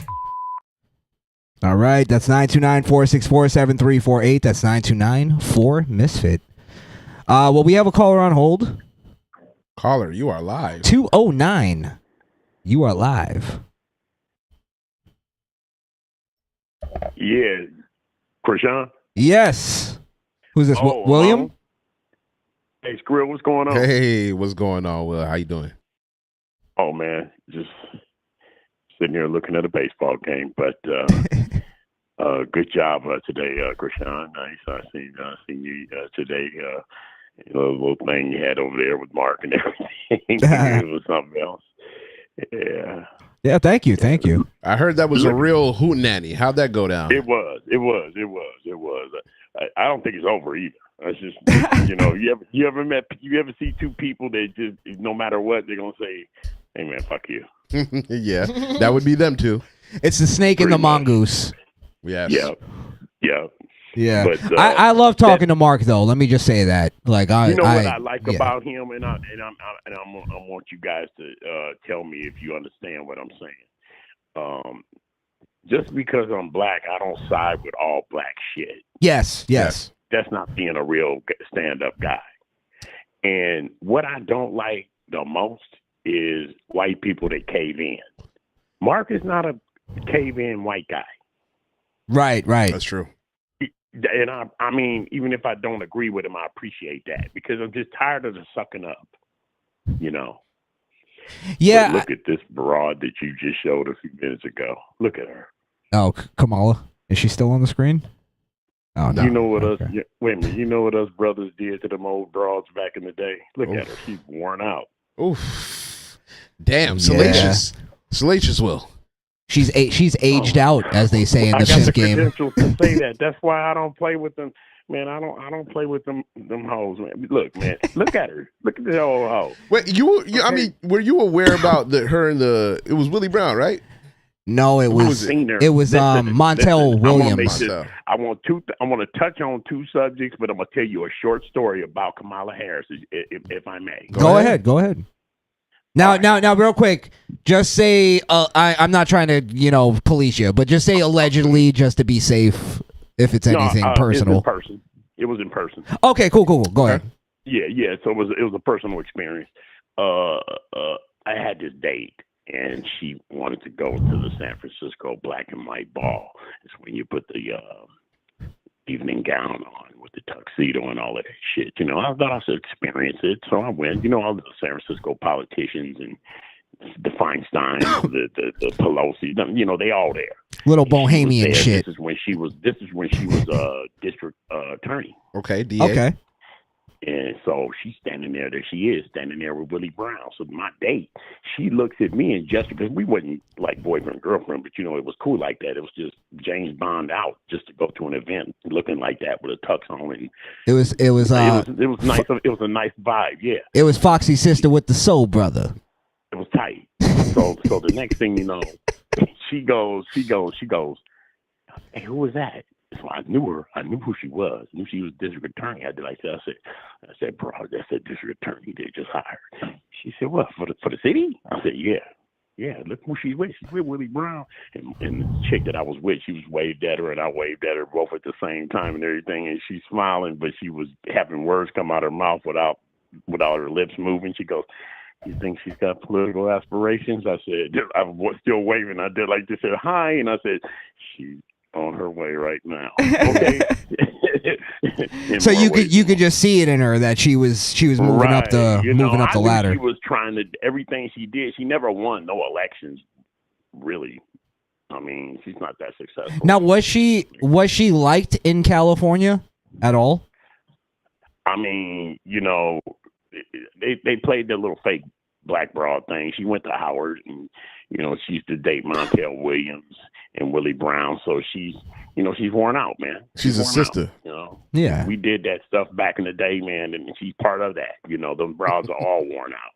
And look at her now, man. It's like, hi, my name's Kamala, and I have my 30-day chip, and I haven't had a drink in 40 days. Yeah. It's almost like the madams in pimp Right. games, like where Right. they're the ones that are actually worn out, but then they kind you of know get what the they throw worst them a thing in the bone because hood- they're trustworthy. Yeah, you know what the worst thing in the hood is broads like this, Mays, all these mamas that a bunch of young men hover around and they baby them. Yeah, yeah. And you know, Pimp Skinny don't play that. I mean, you could put that on the youngsters, but I ain't going for that. You know, I know what you come from. I know what all y'all come from. It's not just one or two of them. It's all of them is like that right there. Kamala. And not to change the subject, but they do the same thing with pedophiles. Yes. Where women in those communities will actually protect pedophiles and go, well, he can't help it. He can't do. Like they feel bad You know, for the him. worst thing in the world for the community. They are. Yeah, yeah. The matriarch is the worst thing in the world for any community. Any community, yeah. Yeah. First thing, I'm pretty sure if the three of us was visiting, say, like, pick a country, Brazil, and we got our American flag waving in downtown Brazil or somewhere in Brazil with a bunch of people waving an American flag, disrespecting their country while you're down there. And burning their flag in the street. And burning their flag, I'm really yeah. not getting this. I'm really not getting this. Like, how dare you deport me for not supposed to be here, and you're gonna deport me? How dare you do that to me? That's kind of the attitude I'm getting from all of this. Okay. Yeah, it's definitely an argument from entitlement. There's definitely a lot of entitlement in the argument. Look at that freeway thing. If you've ever been to L.A., that 405 and that 5 and that 10, it's ridiculous traffic. Listen, you can back something up all the way to San Diego, Orange County. I'm pretty sure. Really? If you mess something. It's a really high capacity roadway. Really? In the Bay Area, that bridge, Oakland, Berkeley, San Francisco, same thing. You can back stuff all the way to San Jose if you mess one thing up. So this is really serious what they doing, dude. And I like that law that they got in Florida. You know, just lift them up over the roof. To hell with them. Put them under the wheels. What were you gonna say? Yeah. I was just gonna say, sorry, what did he? I just lost train of thought. Nah. Damn. I got the juicy stuff for last. Go ahead. What was the last thing he said? He was talking about how traffic was backed up. Oh yeah. Really, just any artery, that whole downtown, that whole Los Angeles area. There's so many freeways that go across the country. Well, at least you got 10. You got 5 that go to Seattle. You got the 405 that goes to Seattle. William, you could say you could really just say any like major state and the freeway in any major state backing it up is a major problem. Like it's like you don't even have to explain that, but I get why you are. On the freeway, you know what I'm saying? You got paramedics on the freeway. Maybe people dying in the van. You got fire department stuck out there. It's something else, man. Yeah. All right, William, we got some other calls, so we're gonna move on. Okay, man, I'll let you go, man. Yeah. And you guys take it easy, and we'll talk next week. We appreciate you as always. We brother. appreciate you, man. And if anything, because I might stay on a little bit after, so you could call in later if you want. Say what now? I said I might stay on a little bit after, so if I do, you could call in later if you want. I wanted to talk. I'm gonna let you go, but I wanted to talk about the attack on Iran and the back and forth thing over there that's going on right now. I want to give you an update on. Oh, for sure. Yeah. So Okay. I'll try to definitely do that. So I'll you'll just pay attention. I'll We'll just see. keep looking. I'll just keep looking at the show, and you give me the signal, and I'll call back. All right, brother. I appreciate you. Okay, thank you, guys. Later. Peace. Sorry, we missed somebody else's call, so you can call back in. Call back in. Yeah, I didn't get a chance to. Oh, there it is right there. 628, you're live. Hey, it's Mr. Pink. Mr. Pink. Mr. Pink, how you doing? Doing all right, fellas. How you Just want been? to wish you guys a happy bon voyage from the old YouTube. Thank you, sir. YouTube. I think he said YouTube. It sounded like he said YouTube. Hilarious. Yeah, you know, it had to. It was inevitable. Yeah, man. They eventually, you know, it just doesn't make sense to build up this channel for live viewing, right? When eventually they're just going to take it for the very same reason. So we'd rather just do it on a platform where we know the content that we put on there, at least for the foreseeable future, would be safe. We're a live show, so Yeah, that's live the show, live yeah, show. yeah. We're still going to be putting out you content guys, on this channel. you guys have fit in more over on Rumble anyway. You know, it's this Rumble was kind of created originally as a platform for folks like yourself. I mean, otherwise you're gonna have to spend all day playing the hate semantics game. You know, the kids. That's never for the kids. Never, yeah, right. Keep it clean. Keep it clean. Yeah, no, who wants to do that really? What's on your mind, Mr. Pink? You know, just watching what's going on in this crazy situation over here in California. Even though it looks like it's kind of calmed down, basically, because Trump scared the shit out of them. Oh yeah, I heard the 504 boys was out there. The Marines, they called the Marines out there, bit. Yeah, absolutely. They call them the jump out boys. It's pretty obvious, you know, that they're chicken shits, and it's, I don't know, it's just really funny that now that all of a sudden there could be specific repercussions for some actions, and actually like a, you know, father kind of role has stepped in and made him do something. Now, Mr. Pink, as a resident of that state, how is it that you guys keep voting in people? And I know it's not you, but how is it that the residents keep voting in people like Gavin, people like Mayor Bass? It's like these people obviously don't care about your state. They'd rather clean it up for the Chinese Communist Party than actually clean it up for their citizens. When is California gonna wake up? Gonna wake up? Yeah. Well, I mean, we all saw what happened in 2020 with the mail-in votes and all of these things. So, to be honest, I don't think in reality people are really voting these people in. It's to his point. Remember, we did say the only states that Kamala won are the ones that got rid of voter ID laws. That's true. That is true. So absolutely, there's no way. I mean, like when I'm on the ground here, like there's not really that much excitement or stuff like that. There's of course the usual brainwashed masses who are just kind of, you know, susceptible to, oh well, you know, Trump bad and you know, I'm only going to vote basically because there's a D next to the name, but there's not really that much emphasis or, you know, passion behind what these people think. I mean, I was just talking to this guy today at the liquor store where I grabbed my lunch, even though I'm not drinking the liquor for my lunch. Okay? I grabbed some snacks and stuff there for my lunch at work, and he's looks like an Arab guy, but he's definitely not on the side of like Muslim, right? But he works at the store, and he said that he had the news on all morning about Iran attacking back against Israel and et cetera. And he's like, I've been here for 3.5 hours and had this news on the whole day, and you're the first person to say anything to me about what's going on the whole day. Everyone else that comes in here is just like they got their mouths shut and they just ignoring it and they going about their business. And that's what it really is here. It's people vote based off of comfortability here. They want to virtue signal their life away. Wow. Basically, they vote on like, well, if I could say that I did the righteous thing in my little, like, you know, groups or whatever. It's not really about taking a stand for most of these people. It's just about like, you know, the semantics game. Did I vote what the crowd would approve? Their vote is basically just a giant virtue signal. It's like, hey, look, I did the right thing. I voted for a black candidate. Yeah. What was that Shane Gillis? I don't know if you ever saw that old Shane Gillis stand-up comedy where he was like, he's like, oh, you know, all my white liberal friends in 2000, they were just tweeting out, I'm not racist.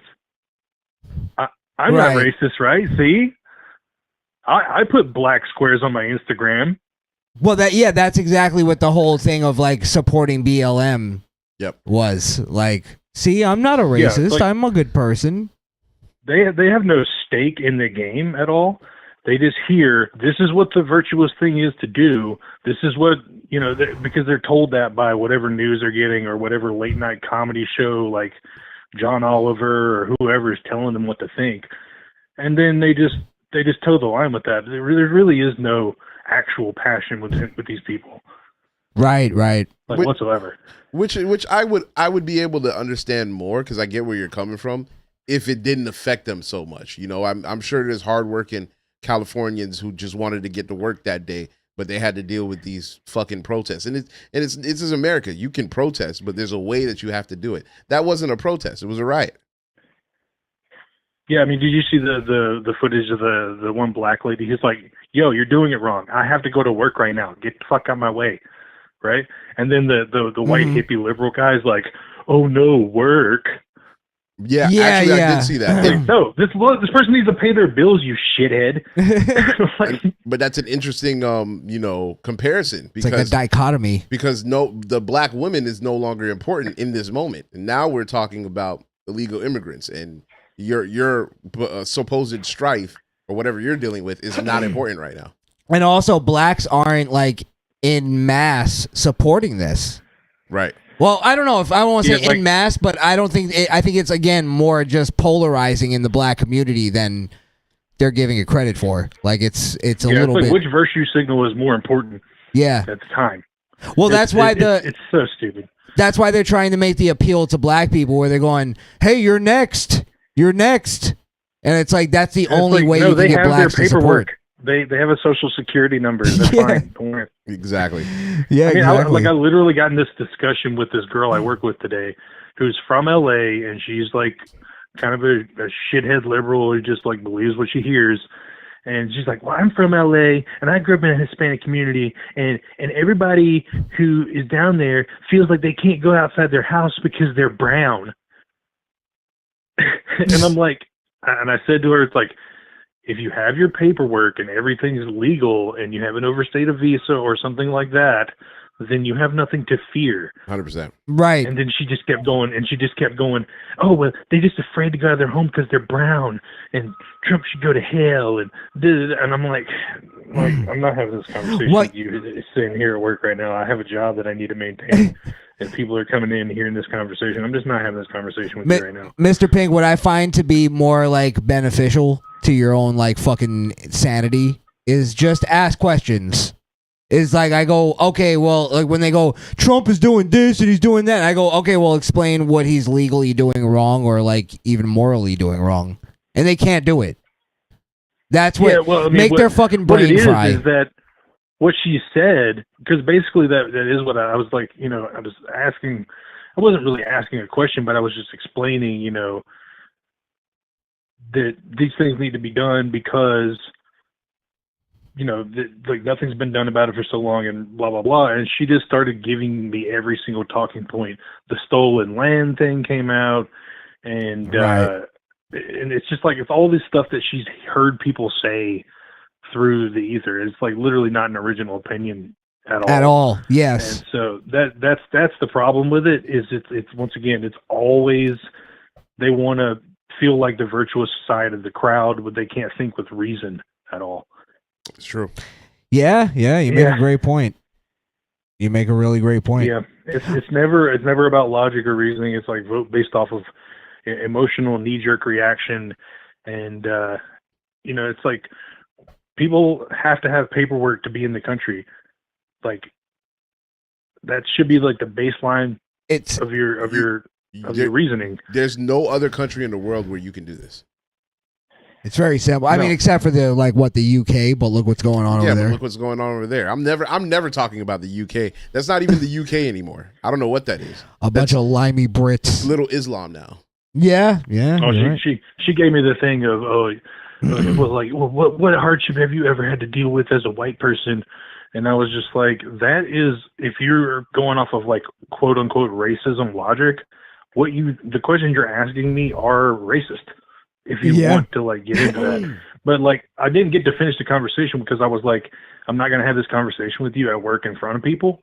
But I was like, I was gonna tell her like, I wouldn't care if they were Mexican illegal immigrants, Chinese illegal immigrants. You could be from New Zealand.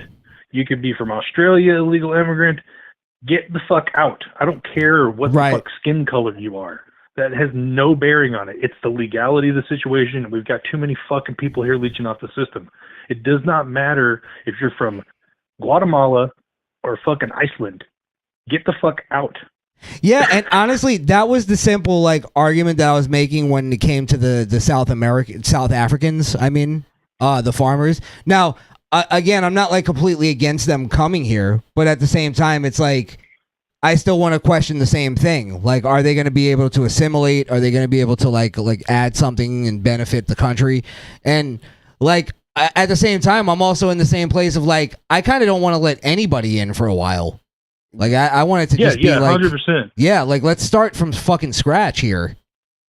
Yeah, I don't know if you watch. I don't know if you watch Fleckus Talks. Have you ever seen those guys? What is it? No. Yeah. Like just Austin Fletcher. He used to do Man on the Street interviews, but he's got a pretty good like podcast.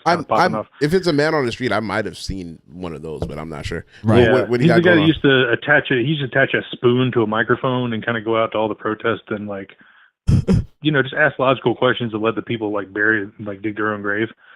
But anyway, he's got a pretty popular podcast going, but he's just like, we're at a point of like moratorium on anybody coming in and kick out everybody and like start from, like you said, square one. Like we need a complete overhaul of the system. Everybody who's illegal, get the fuck out. Start over the whole new thing with like, say, the Trump golden ticket thing. Good idea, but we can start implementing that when all the fucking illegal people are gone. Yes, I'm with you. Now, last thoughts, Mr. Pink. I want to get your and Crishaun's thoughts on Trump possibly extending the green cards or status for farm workers. For farm workers, yeah, I saw that. Yeah, how do you guys feel about that? I'll let Mr. Pink go first. Yeah, well,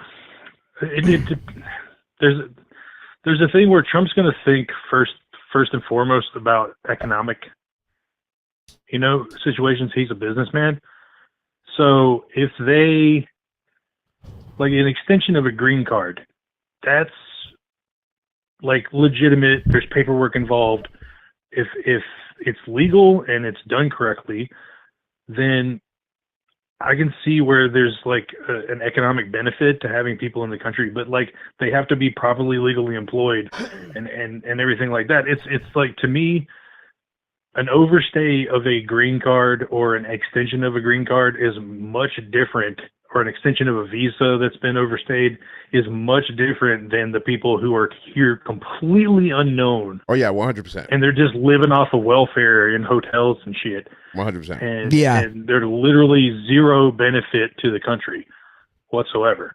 Yeah. So if these people are staying and they're actually like they're being watched, they have like an employer, they have like they're going to their court dates that they have to go to, and there's no like question about that. They're actually at the farm working, doing what's important for the country to be like economically beneficial, and we like need these things to be done. Then okay, right? Right. Yeah. I'm as with you. As long as everything is in order. But the problem is that it's gone so far down this road of virtue signal with the Democrats that it's like everybody's allowed in no matter what. You can't question anything at all about it. Then we've kind of run into a problem where there's like major sex trafficking going on and people just disappearing into the ether. I mean, clearly you would want, if your goal is to flood any country with a bunch of foreign nationals, you want to destroy that country. Like you want to get rid of whatever that country was, because if that just continue, if Kamala won and we had 4 more years of just people constantly pouring in, America wouldn't look the same in like the next maybe 8 years. Totally different. Yeah, well, also to add to what Mr. Pink was saying, once you're like you're in the system, you have a green card or a work visa or whatever the fuck, you're technically not illegal. No, you're not. You're here legally. You have status now. Yes. So, but Lisa Marie says something interesting. They should get work visas, not green cards. Yes. What's the like? I guess the difference is that they only have the status while they're working. for working. Yeah. Yeah. Yeah. I agree with that actually. That's a good point. That's a good point. Yeah, it's like undocumented is illegal. If you have your papers and they're put through, like, whether it be by like executive order or like legitimate like process, and you've applied to be here, you work on the farm, that's what you do, and you may have like overstayed. Okay, then cool. Like you've got paperwork. You're allowed to be here. traceable. Now Yeah. here's another thing. I don't think. Okay, you might be like a legal resident here for temporary or whatever, but in that same vein, I don't think the Constitution applies to you for full citizenship rights. No. Either. I don't think. Right. Yeah, I agree with you. I think that applies. I think that applies to U.S. citizens only. And now, if you've gone through the process and you've like naturalized yourself as a citizen and are from a foreign country, then all of the constitutional rights of due process, etc., are applied to you. But they're trying to say that like, oh, you can't arrest people and they have to be like, we have to pay tax dollars for them to go through a huge court process to get them processed and get out of the country. No. Okay. Well, no, if you came across the border illegally, that's a criminal act. Constitutional rights do not apply to you. Bust them out. I'm done. Yeah, I 100% agree with that. Because if anybody could come into this country without having to have papers or being a citizen, and our Constitution applies to them, then our Constitution means nothing. It would apply to everybody in the world. We have no sovereignty. There's nothing. Yeah. I could go to Japan and say I could do this because of my Constitution. That makes no sense. Yeah, yeah.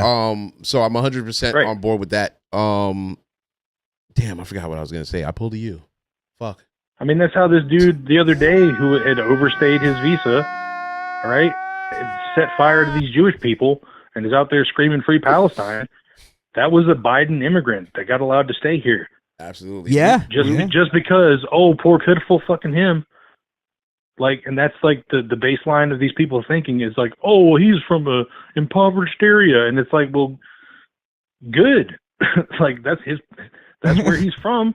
That's the kind of person that you're going to get from there. Like, it's another like fallacy and logic that these people are doing is they're waving around Mexican flags saying this is stolen land, yada, yada, yada. It's like, then why the fuck did you come here if you want this place to be Mexico? Right. Like, why are you here if Mexico's so great? Yeah. Yeah. Like, and it's ironic. like, what the hell? They can't do that kind of protest in Mexico. Either the government's going to get them or the cartel or the is. cartel Yeah. is. Yeah. So Hey, Mr. Pink. You're dead set on turning like this place into third world hell. Like you want LA to be run by cartel? Is that your like is that what's good? Like, Yeah. go deal with that if you like that so much. Wave your fucking flag down there. Yeah, you're right. You're right. Hey, Mr. Pink, Anyway. we're gonna go to the next call. yes, Think thank we you have for one calling, here? brother. Appreciate it. Absolutely, yeah, and good luck on Rumble. I'm gonna have to keep up with the schedule, so be very, very clear about when you're gonna be live because Rumble doesn't like to push out notifications like YouTube does as like regular. So Okay, thanks for the heads up. We got Yeah. you. Yeah, we'll definitely gonna be need a to little be, bit better on the promo. gonna need to be updated a little more. Yeah, I wish we can give you like hey, we're gonna do it every Thursday on this time, but we like our schedules just can't line up that way. If you follow either one of us on X, we'll post when we're going. I on. promise we'll do a better job when with this move to Rumble on letting you guys know. Very cool, brothers. So, yeah, Well, thank you, y'all thank have a you. great night, and bon voyage to YouTube, and y'all have a successful stint on Rumble, bro. Thank you, my friend. Appreciate it. We appreciate you. All right, take it easy, bro. Later. Mr. Man, I'm Pink. telling you, man, California is full of great people, but it's the shitty people that live in that state that's fucking it up for them. I hear a lot of people that I know that are conservatives from fucking California. It's crazy. Well, when I went and I met Jesse and his people and stuff, they were all telling me because they were like, "How do you like California?" And I was honest with them. I was like, "I fucking hate it. It's like the worst place I've ever been." And they all told me the same thing. They were like, "Listen, you got to go up to like up north, like up to Orange County, Get out the city. Get out of LA." LA's a shithole. And then I always tell people when I went to Santa Monica, it was still sort of a shithole, but it was like, okay, I kind of like this vibe. It's a better vibe. Like, there are still like a bunch of homeless psychopaths out here, But they're less psychopathic, I guess. they're more chill because I guess they're fucking, you know, in one of the landmarks of the fucking world. So I get more money if I panhandle over here. I'm gonna chill out. Yeah, exactly. So, yeah, but I don't know. I gotta go back to Kelly at some point. Some point, I'll find my way over there, I guess. Yeah. It's called the apocalypse, Skrill. That's funny. Do we have another caller on the line? Actually, no, they hung up. But Okay. Let's get. You want to into do this. some Skrills reels? Yeah. Skrills, reels. Skrills, reels. Skrills, reels. Let's all watch Skrills, reels. Very nice. All right. Guten. Guten. I got a little bit of a smorgasbord this week, man. We feasting. Okay. All right, let's see what video. Okay, we can. Do you want to start from the bottom or the top? It's up to you. All right, you go said all them, the- so go all the way to the top, and we'll start with that. tell me where to stop. Keep going. I see a little Andrew Wilson in there. Yeah, right there. Right here? Yeah, right there. So, I thought this was an interesting theory. I don't know how much is behind it, but if you're unfamiliar with the young woman on the right side of the picture, that is one young Bonnie Blue. She is most infamous for sleeping with 1,000 men on camera. Oh, okay, and I know. selling it. She also most recently was banned from OnlyFans. Yes, What that a is correct. fucking degenerate whore you have to be to do that. What kind of slut do you have to be to get banned from a porn site? How'd she get banned from OnlyFans? Violating the terms and conditions by disseminating violent imagery. It was too much. What was the violent imagery? 1,000 men fucking her. Okay, that's fair. That's fair. That's fucking Muslim Brotherhood Yeah, shit. that's yeah, 100%. So yeah, I just thought, I don't know. I just came across this on my feed. Wait, are they saying that it's a dude? I came across it on my feed and I was like, how crazy would that be if it was a fucking tranny that you fucking assholes were sleeping with? That actually does look like the same person. Now, AI is real, so we can't discount anything, right? Good point. I just thought it was a funny, what if? It makes you say, Yes, so let's let the possibly non-binary gentleman talk about this. So I'm never this sure is- with these guys. This is just this guy's theory. He has on a hat and the glasses and nothing else underneath. And no shirt. Yeah, I don't get And it. possibly nothing else after. This guy's a fucking nudist. He's a freak. Oh my God, no fucking way. So there's now speculation that Bonnie Blue was actually a man. It's one of those things I can't tell if he's British or gay. You know what I mean? I can't tell if he's... That's funny. Because British people, they all sound a little gay, They sound if a you little tell me. gay. It's a little draw. A little gay. A little homosexual. Someone called Carl Butler and born in 1985. I'm not sure if this is real, but it's going viral. Kyle Butler had to change when he was 13 and then became Bonnie Blue. Bonnie Blue. And all them men that enjoyed Kyle Butler, eh? Kyle Butler. Damn. You've not seen this, you've not read this story. It's fucking everywhere. Everywhere. Look at his face. Kyle Butler. Before he had to change at 13. I wonder if those 2,000 men are going to be queuing up now in June, isn't it? Isn't it this month? She wants to be in a box. He wants to be in a box. He wants to be in a box. And he wants to feel your wood. Your wood. All those 1,000 men that were doing it with Kyle Butler. Oh, so wait, is this proven to be true or I don't know. I looked. I couldn't find any. I don't know what he's got highlight. He's got something highlighted from Kyle Butler's. Kyle Butler? Kyle's Butler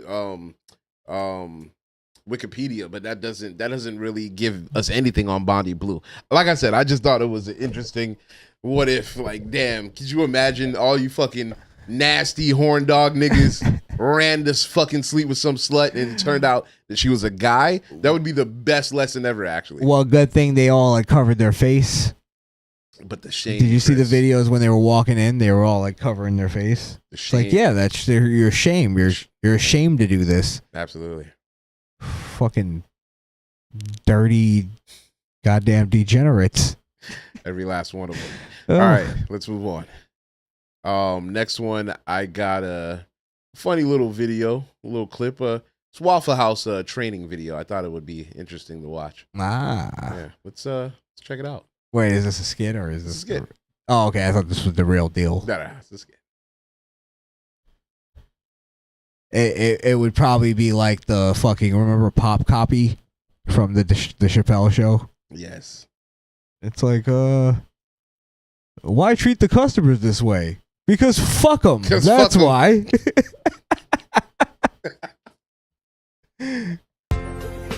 Right. Right. Excuse me? These eggs are running. Can they be cooked again? And my waffle is burnt. Can I get a new one? If a situation like this arises, please do not throw hands. We know. Throw hands. But court dates cut into smoke breaks. Instead, try using de-escalation phrases like, burn a waffle and then eat around it, bitch. Or my favorite, the f did you expect? This is Waffle House. Remember, our goal is to reduce physical altercations by 12%. We crunched the numbers, and the only company to pay their employees more to fight was the UFC. So that means no uppercuts on the clock, and if you must square up, clock out. Popeyes, Spirit Airlines, and Chuck E. Cheese are the next on the list. Or the next one. That's pretty funny. Out first, like management does. Now let's see how the associate handles the situation. My waffle is burnt. Can I get a new one? Oh, your waffle is burnt? Then eat around it, bitch. Excellent. The customer will receive exactly what they asked for, and a little extra. They're kind of the skit is a little like they went for it, but they didn't really go for it because they didn't make the waitress black. Right. Yeah, they tried to. They're giving her black fucking dialogue. Well, eat around it, bitch. Yeah. But it's a white woman. It's a saying white it. woman. Yeah. I got you. Yeah, I don't know if that's part of the comedy. Would have been? Is it funnier because it's a white woman saying it? Could be. There are ratchet white women. I know that, but yeah, they exist. It's the one with the cheetah paws. They either have them up the leg or going down the titties. actually, to be fair, if you think about it, the most, you're right. The most famous Waffle House worker was the white girl. Yes, because she was throwing down. She was throwing down with the rest of them. Yeah. Well, I mean, you gotta figure out how to survive in the jungle. I guess that's the joke of it. It's like teaching white people how to survive in the wilderness. Yes. Yeah. Congratulations. You've completed our core training. Now let's take a look at a few situations you'll be learning in our next training video. What to do when a customer brings a raccoon inside. Proper spatula stances during a brawl. What to do when a waffle is used as a weapon. How to tell if those are firecrackers or gunshots. Safely retrieving a tip from an active crime scene. How to properly scramble eggs during a race war. Acceptable slurs for you to say after you've been hit in the head with a coffee maker. Where to ash your cigarette when you're cooking on the grill. And is it acceptable to blow into a customer's breathalyzer so their car will start? Remember, it's not just a Waffle House, it's a waffle home. It's a waffle home. Matt was demoted to line cook after punching a customer who snapped their fingers and called him a waffle boy. A waffle boy. Hilarious. All right, that was silly. Yeah, it was a little goofy. It was cute. Before we move on to the next one, Misfit Ramdo said, "I know Skrill checked the link I sent y'all. Did you mention it to Chris? If you're talking about the white girl that was interviewing No, I didn't send that to him, but we might be able to get into that. But it was a longer video, Rami. So that's why I didn't bring it to the show. I need more time to find the timestamps. Yeah, I need to look for the timestamps, and then we'll definitely talk about it. So for sure, I got you though. I got you. Oh, let's get to this. Yes. So wait. We gotta do this the right way. Mark Lamont Hill gets pepper sprayed. Yes. And this week we can't take niggas to niggas. Look around here. There's enough niggas in here to make a Tarzan movie. Everybody must eat. Everybody must eat. Everybody must eat. By the way, I heard the greatest term ever. The smoke alarm chirping. Mm-hmm. I heard somebody call it hood crickets.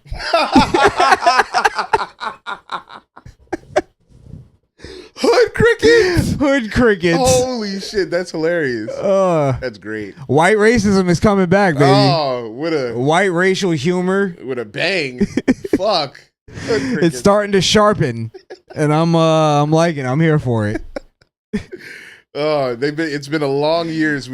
Black people have been using Mayo Monkey for 5 years. Thank you. White people have been, they've been chopping at the bit. And that's part of my crusade, by the way, to get white people to stand up for themselves. It's that it doesn't just mean physically fighting or defending yourself. Sometimes it's just come up with a racial fucking. That's what your ancestors did. They murdered black people with fucking racial humor. Are you kidding me? It's true. Yeah, get back to that. Hood crickets. That's fucking beautiful. So here we have one Mark Lamont Hill. MLH. Yes. Call him in the sitting with his legs crossed like a Nancy boy. Yeah, so he only fags sit that way. No argument here. The fuck are you crossing your legs for? Do your balls not hurt? Like what's going on? How do you do that? That's weird. Anyway, so here we have a young lady who obviously there's a red line, and I don't know what her beef is with Mark, but today she had time. Today she had time, and she gonna keep it G real. Well, I told you I ain't got time for that, nigga. Today I got time, cuz. All right. Well, this comes from this is like an old video, and Mark Lamont Hill brought this up on the Joe Budden podcast that he was pepper sprayed during some kind of thing. Oh, this is old? Yeah, so he was posting the proof that this actually happened. Okay. So what I thought was funny is when he was saying that, I was under the impression, and I don't know if I'm just remembering it incorrectly, when he was saying it, I was under the impression that he was trying to make it seem like it was a white person who pepper sprayed him. Really? Because it was under the thing of like what he says kind of gets people angry or whatever. And honestly, that's not even what it sounds like this girl was even talking about. She sounds like she was trying to accuse him of some sexual thing. Really? Yes, if you listen closely. And that's why at the end of it he goes, I don't know that woman. Like, I'm not saying he's guilty of it because I don't know, to be honest, but that's what I think she was trying to say. So you pepper sprayed him? And then she pepper sprayed him.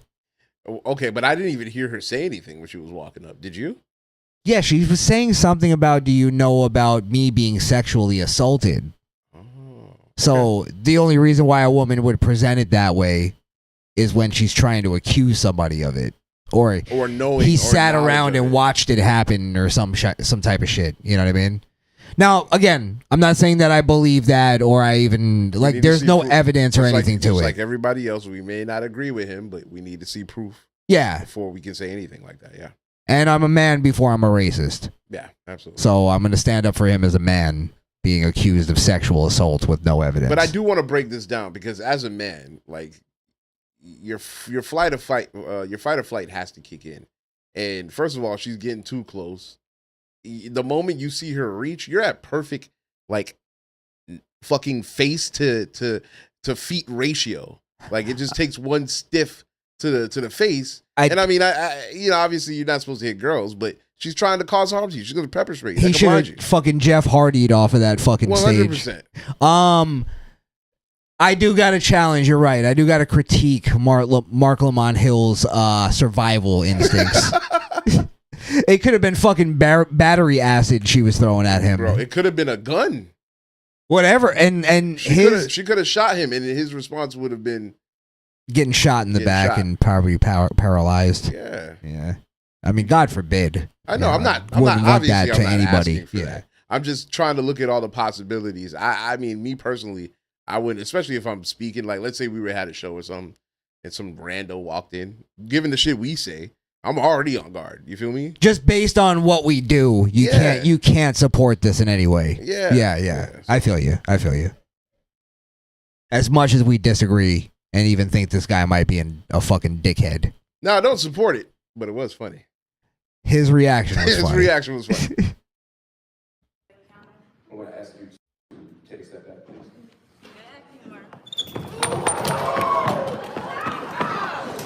Oh. That guy's in the wrong field. Holy shit. Did you see that hit? He came in like Goldberg. Damn. Wait, there's a longer video. Is it really? Yeah, where it actually shows her talking to him. Let me see if I can find it real quick. Sure thing. While you're doing that, I'll go through the comments real quick. Base Pinocchio helicopter. What's up, man? Look at you. What's up? He said that bullet would contract AIDS. What bullet is he talking about? We must have been talking about something. Good woman. For pepper spraying Mark Lamont Hill. Hey, that's your right to believe that. Will said gay. This guy's a tool, Lisa Marie. Oh, absolutely, yeah. Misfit Rabdo, racial humor with a beep, not a bang. It was for the crickets. For hood crickets? The crickets. I'm surprised they didn't take it further. Just go all the way. Is this the whole? This might be a long. No, that's the same. If you know what I'm saying. What? Nigger I'm lost. crickets. Oh, Jesus, Skrill. That's too much. All right. Fucking Skrill and Fit over here. I was about to say, did I go Myron? Did I just call? Did I just call my girl a mud shark? Holy shit! I mean, we were all thinking it. Hey, it is what it is. That's my mud shark. There you go. Shout outs to my mother. I fucking forgot. I feel so bad now. How could I be mad at interracial dating? Right. It wouldn't exist. All right. Here's the full clip. I'm going to try. It's really low, so it's hard to hear her. Is she talking into a mic? Yes, but fucking black activists don't know how to mic shit. It's like, they think everything's a megaphone. Yes, exactly. Black folk can talk loud. I know you need a microphone. Because my family is absolutely connected to Mamiya. I just wanted to say thank you so much for helping him. However, I know that it's been brought to your attention kind of recently about basically what is going on in regards to the CIA. Oh, CIA. So what I mean by that is basically, you know. Yo, pause it real quick. The moment she mentioned some bullshit about the CIA, he looked at his security like, "Yo, he did. Yo, you wanna come up here? Get Actually, a little closer." I gotta give it to him. He did have good instincts on that. Yeah, because he peeped it right away. Like, okay, she's going off the rails a little bit. Like, what the Something's fuck up. is she talking about? I think this bitch might be crazy. Just He literally started sending fucking like first base coach signals. Like, first base.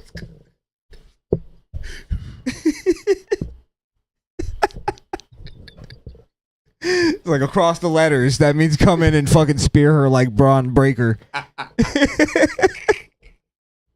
Oh damn! He's fucking grabbing his nuts and shit. What I mean by that is basically, you know, the By the way, now we know his signal to his security is rubbing the nose. It's so fucking obvious. Yo.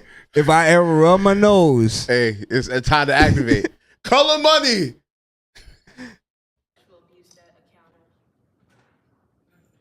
That you encountered? Wait, sorry, we're missing what she's actually saying though. Let me just pull it back a little bit. What I mean by that is basically, you know about the sexual abuse that encountered. That you encountered? Yes, that I had encountered. No, I've never met you before. So you don't know about the sexual abuse that encountered? I'm going to ask you to take a step back, please.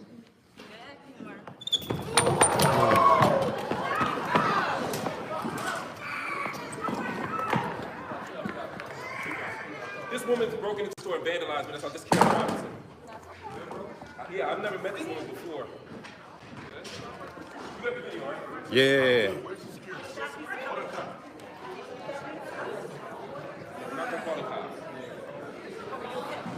Oh, now y'all want to call the police? Nah, handle it yourself, nigga. No. He said don't call the cops. Oh, he did? Yeah. Oh, okay. So all right, give he's it to sticking him, true. yeah. All right, he's sticking true. I give it to him.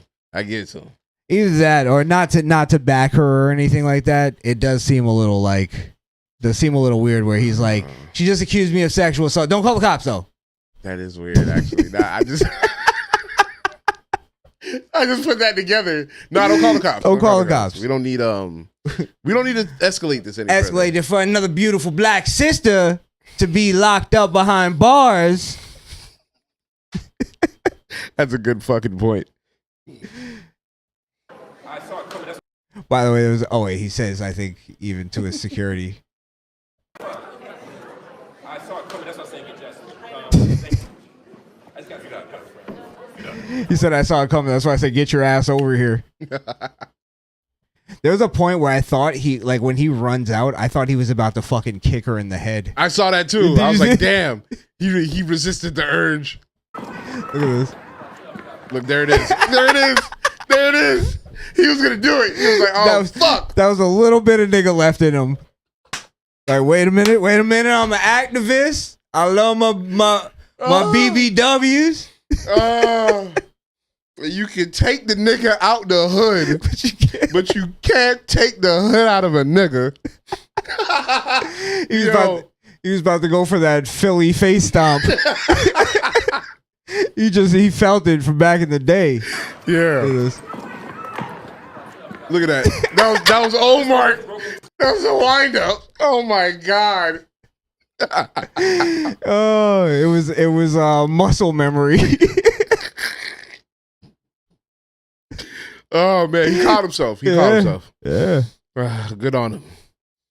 No, supposedly he did that because he was about to slip in the mace, so he stepped over it. But an unfortunate coincidence. Supposedly, yeah.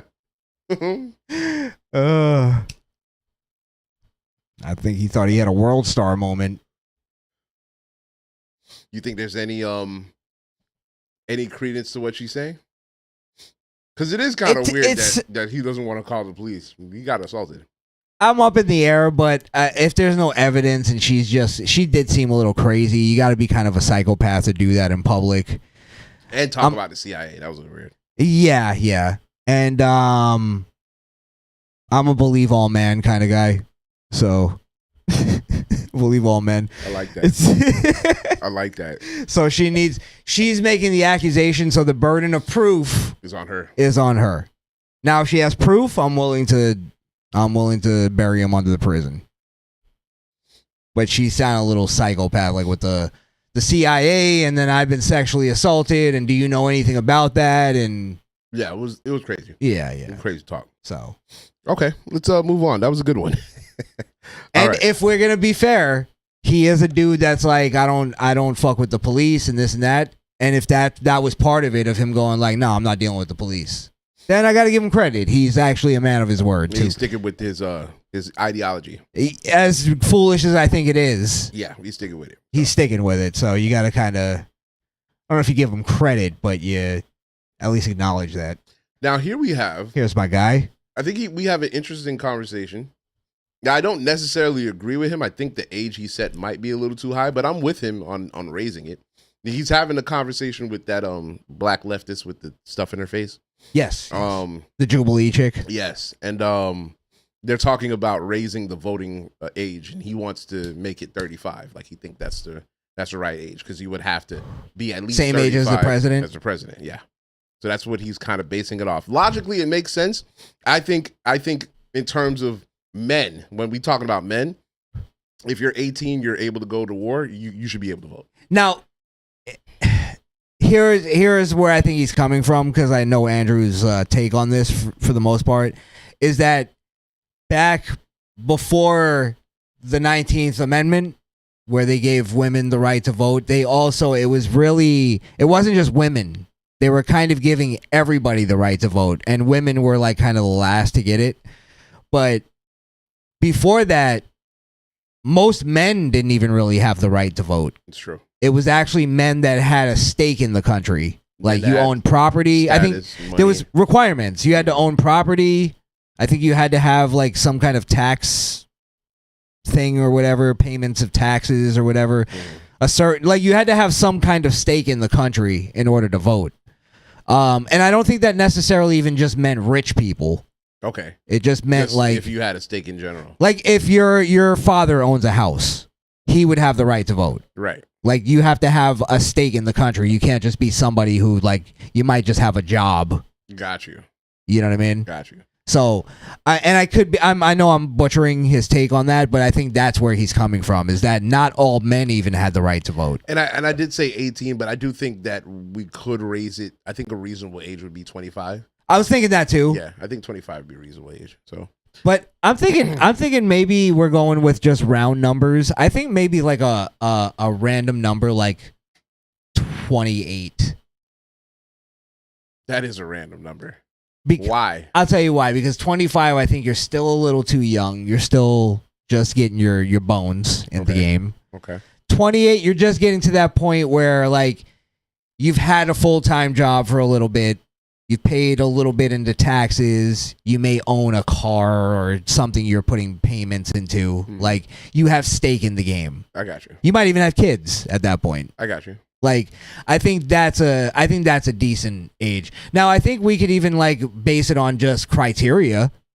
Like you have kids, you own property, you own some kind of big thing like a car or maybe you own a small business. Something just like it doesn't have to be extreme criteria.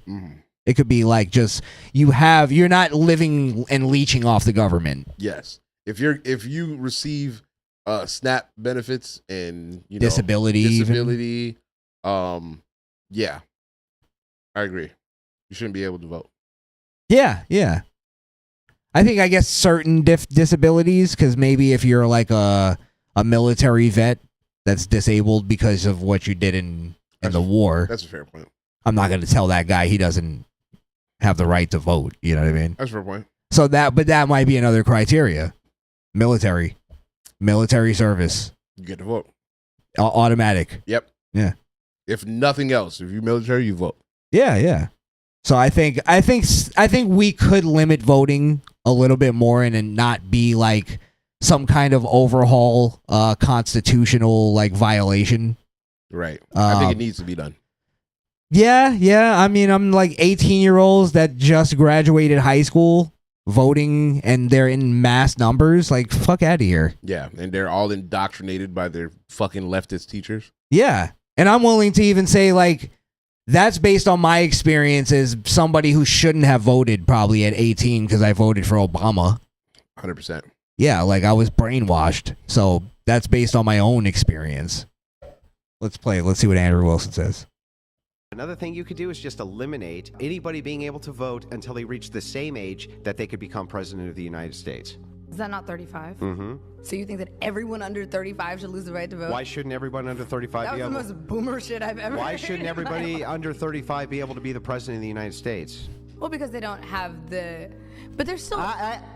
Why? Because they do not yet have the experience in politics to run an entire country. Okay, Andrew, but just because you can't run an entire country doesn't mean that you should still not have the right to have one singular vote. It's one vote. Legislatively, below 35, from 18 to 34, all of these people are impacted at the same level. No, they're not all impacted at the same level. I'd say like people between the ages of 18 and like 25 are mostly living at home, right? And their parents are the ones who are mostly impacted by legislation, not them. And their parents should actually probably have more say than them because they're dependents on them. If the founders didn't think you should be president of the United States till you were 35, I don't think they wanted you to vote either. I mean, it's not a bad argument. It's a good point. Yeah, I can't even. It's a very good point.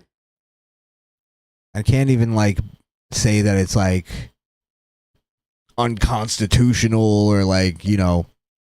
But that's why I like Andrew, because he puts it on you. He goes like, tell me why it's immoral. What's wrong with it? I've been implementing that in my debating tactics. He's definitely a good model. One of the best right now. Yeah. He calls himself a blood sport debater. That's a good title. So like, yeah. All right. We got a few more. All right, let's see. Flying through them. I'm really curious about that AOC video. We'll get to it. So here we have I think I want my dessert now. Here we have Governor Tim Walz being grilled by that badass ex-sheriff from Louisiana. You remember that guy? The one who had the gun. He stood up in the field. He was like, you and your boys, you want to come play with us? Our cops will eat you up alive. You remember that one? No, I don't. Okay. I don't know why I don't. We got to find that video. But anyway, he's a senator that's talking to Governor Walz right now about his failed 2020 Summer of Love. Oh, okay. Yeah, because he was the governor of Minneapolis. Yes. Yeah. Minnesota, yeah. So, Governor, do you recognize this picture? I do recognize the picture. Briefly describe it to us. What is it? What's going on? These were folks, I believe the people in the picture now are incarcerated in Minnesota. It's a precinct 3 burning down because of your decision. Was this a peaceful protest? Was this a peaceful protest?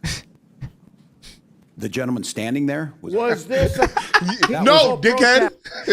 No, the fire and brimstone fucking around him.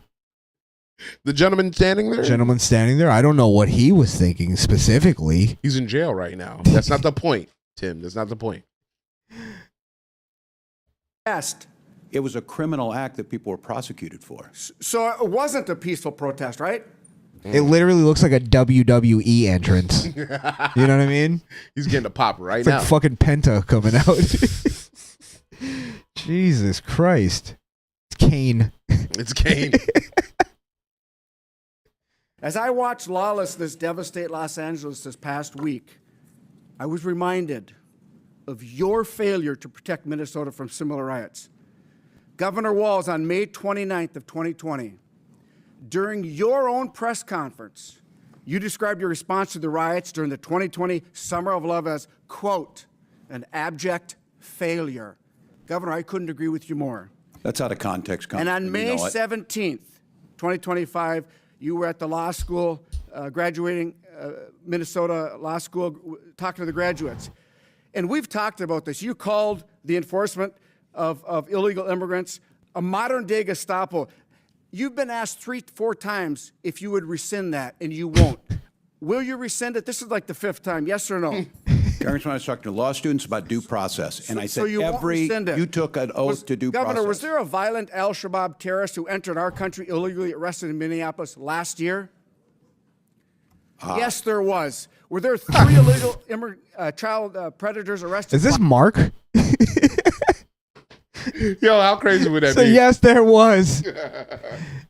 That's great. This guy's really fucking railing him right now. In St. Paul earlier this year? He's pouting now. he sat there like, do I get to talk now?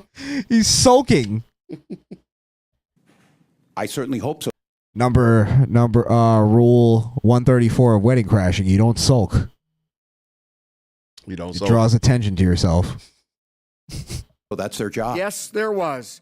Are the officers who arrested the Al-Shabaab terrorists or the child predators, are they Nazis or the Gestapo?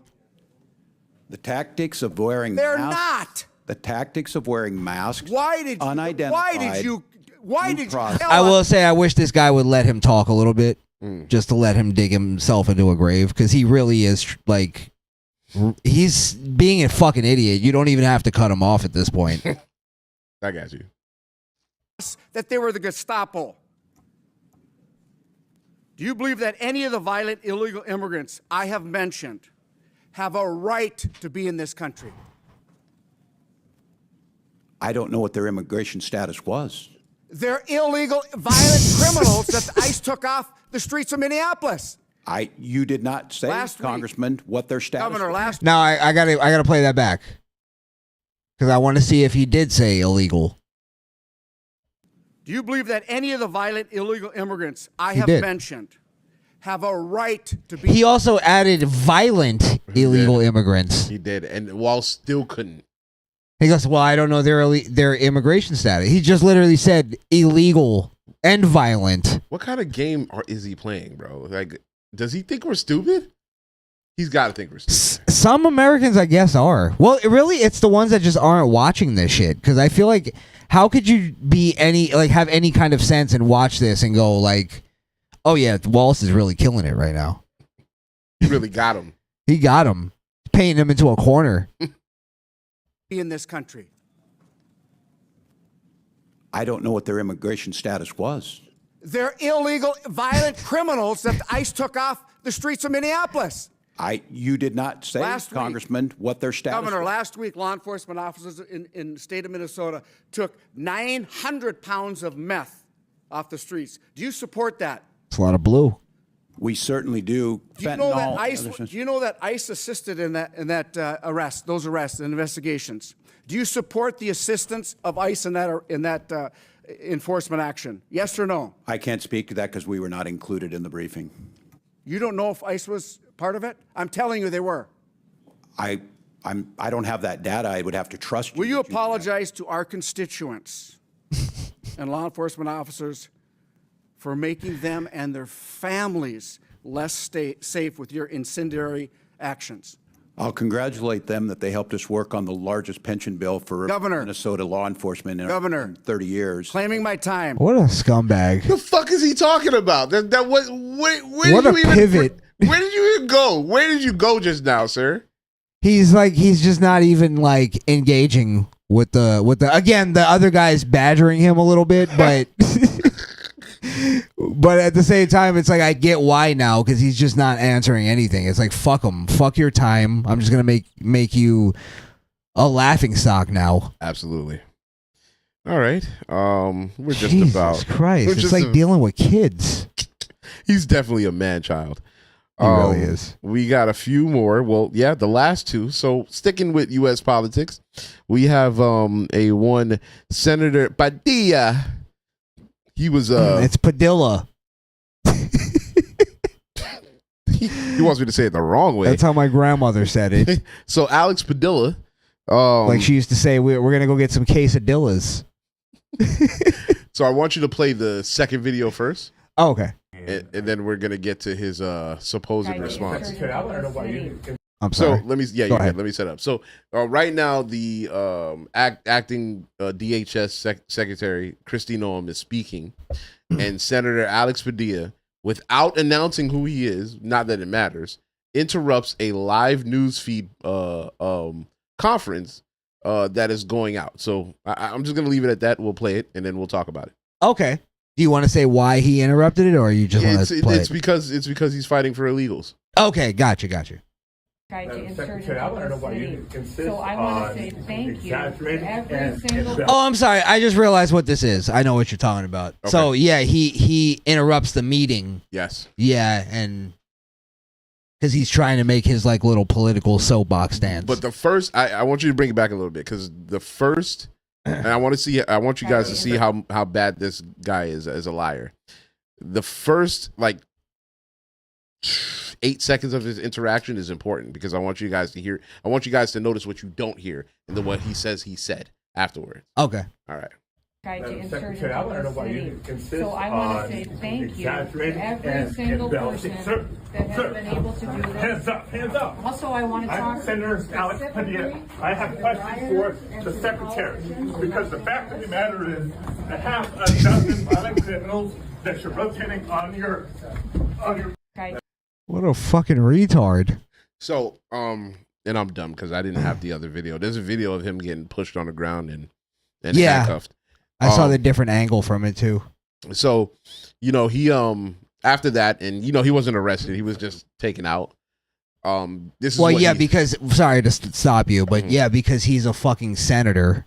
If that was just any like regular citizen, they'd be in jail right now. Imagine if they were January 6ers. Oh, they'd be in jail for 3 years before they even knew why they were in jail.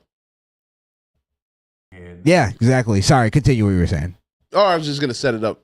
This is his response to the interactions and the detainment. This is, or from a Democratic standpoint, this is his victory speech. Yes.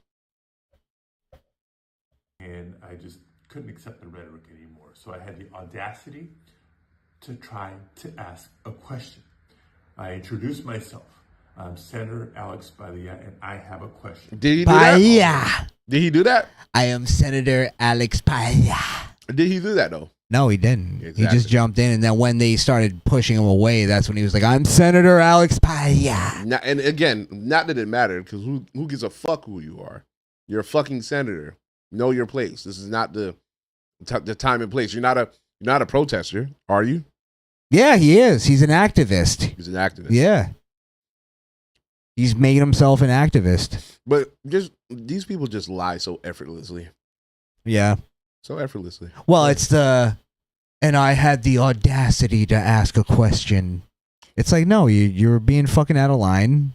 There's a time and a place for certain things.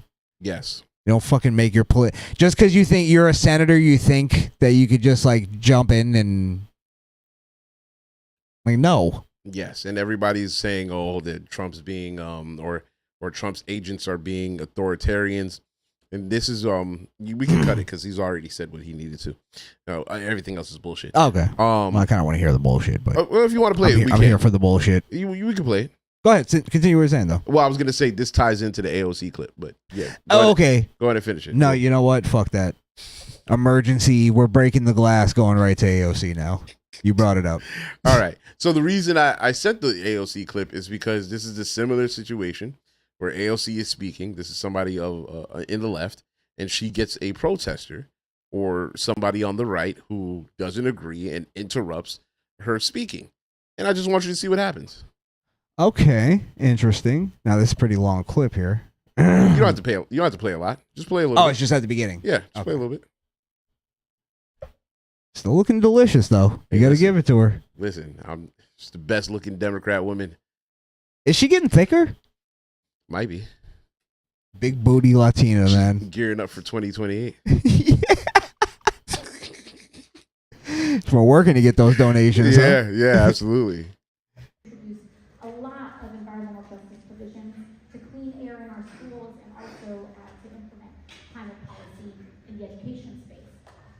In 2020, the CARES Act passed. In 2021, we started to see a lot of different. My name is Jonathan David Rinaldi. I'm running for Congress against AOC. Get out of here.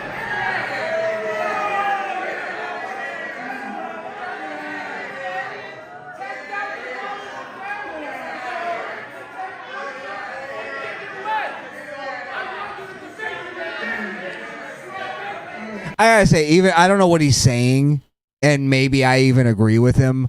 The part that makes it like, all right, you're just a fucking attention-seeking faggot too, is that he's sitting there with his phone, recording himself. He's probably live. Yeah, Right, it's like, live bro, streaming. just like I'm so tired of this fucking like theatric shit. Fucking done with you trying to make your fucking build your following by what because you're a patriot. That's how you get the votes, man. He's running against her. You didn't hear him?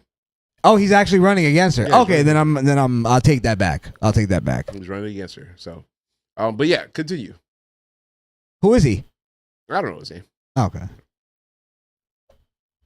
I got it. Shut the fuck up, you bald fuck. That actually works. Yeah. I knew it would fit in somewhere.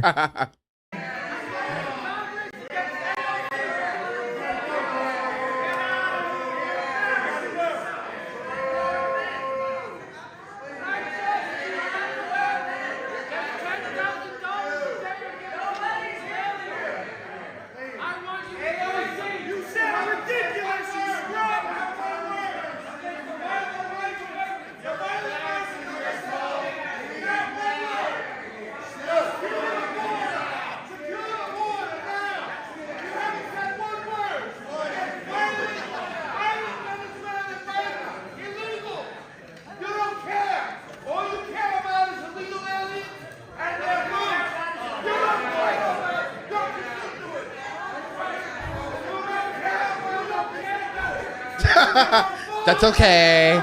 Let him get it out. Bring it forward a little bit. Because I could have sworn the cops came right after. Well, that one cop did put his hands on the other guy. No, but they're gonna get removed. That's the reason I sent it. Yeah, they're gonna get removed. Forward. There it is. Okay. Bring it back a little bit. Bring it back a little bit. Oh, let me pull it back like here.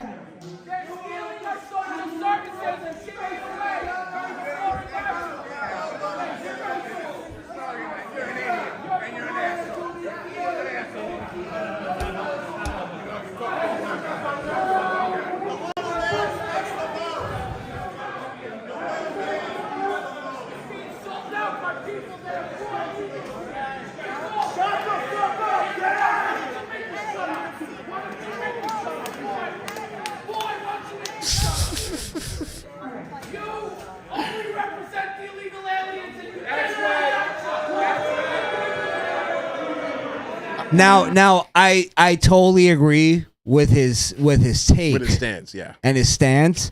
However, like you made your point. At some point, security has to come in and go like, okay, you're disrupting the thing. We can't let you stand here and scream the whole time. And to be honest, they were being a little like they were being generous. They were being more generous than they were with the senator. They were, but I only played that because they still do it. They still did it. They still removed them. Well, right? you at that point though, it's just like if some lefty is screaming down a right wing thing, and they're like, "All right, you got to go," because at this point you're just like, you made your point. Now either come like debate me or just get the fuck out, because you're just like disrupting my event here. Like people may have paid to come here and see me. They definitely paid. That's what I'm saying. So. Not AOC, I don't think, but probably in donations. Yeah, donations. It's a donor luncheon. Yeah, I'm just saying, like I'm all for his stance and him even doing it, but at some point, I think it's all right for them to go like, listen, we got to carry on with the thing. Like, you got to go. All right, fair enough. Either sit down and just be quiet, or leave, because we can't continue with you here. That's a good point. Yeah. So, all right. Well, I think she's a scumbag. I think he's totally right. She's all in favor of just fucking illegals, but you know, it's an event. Hey, listen.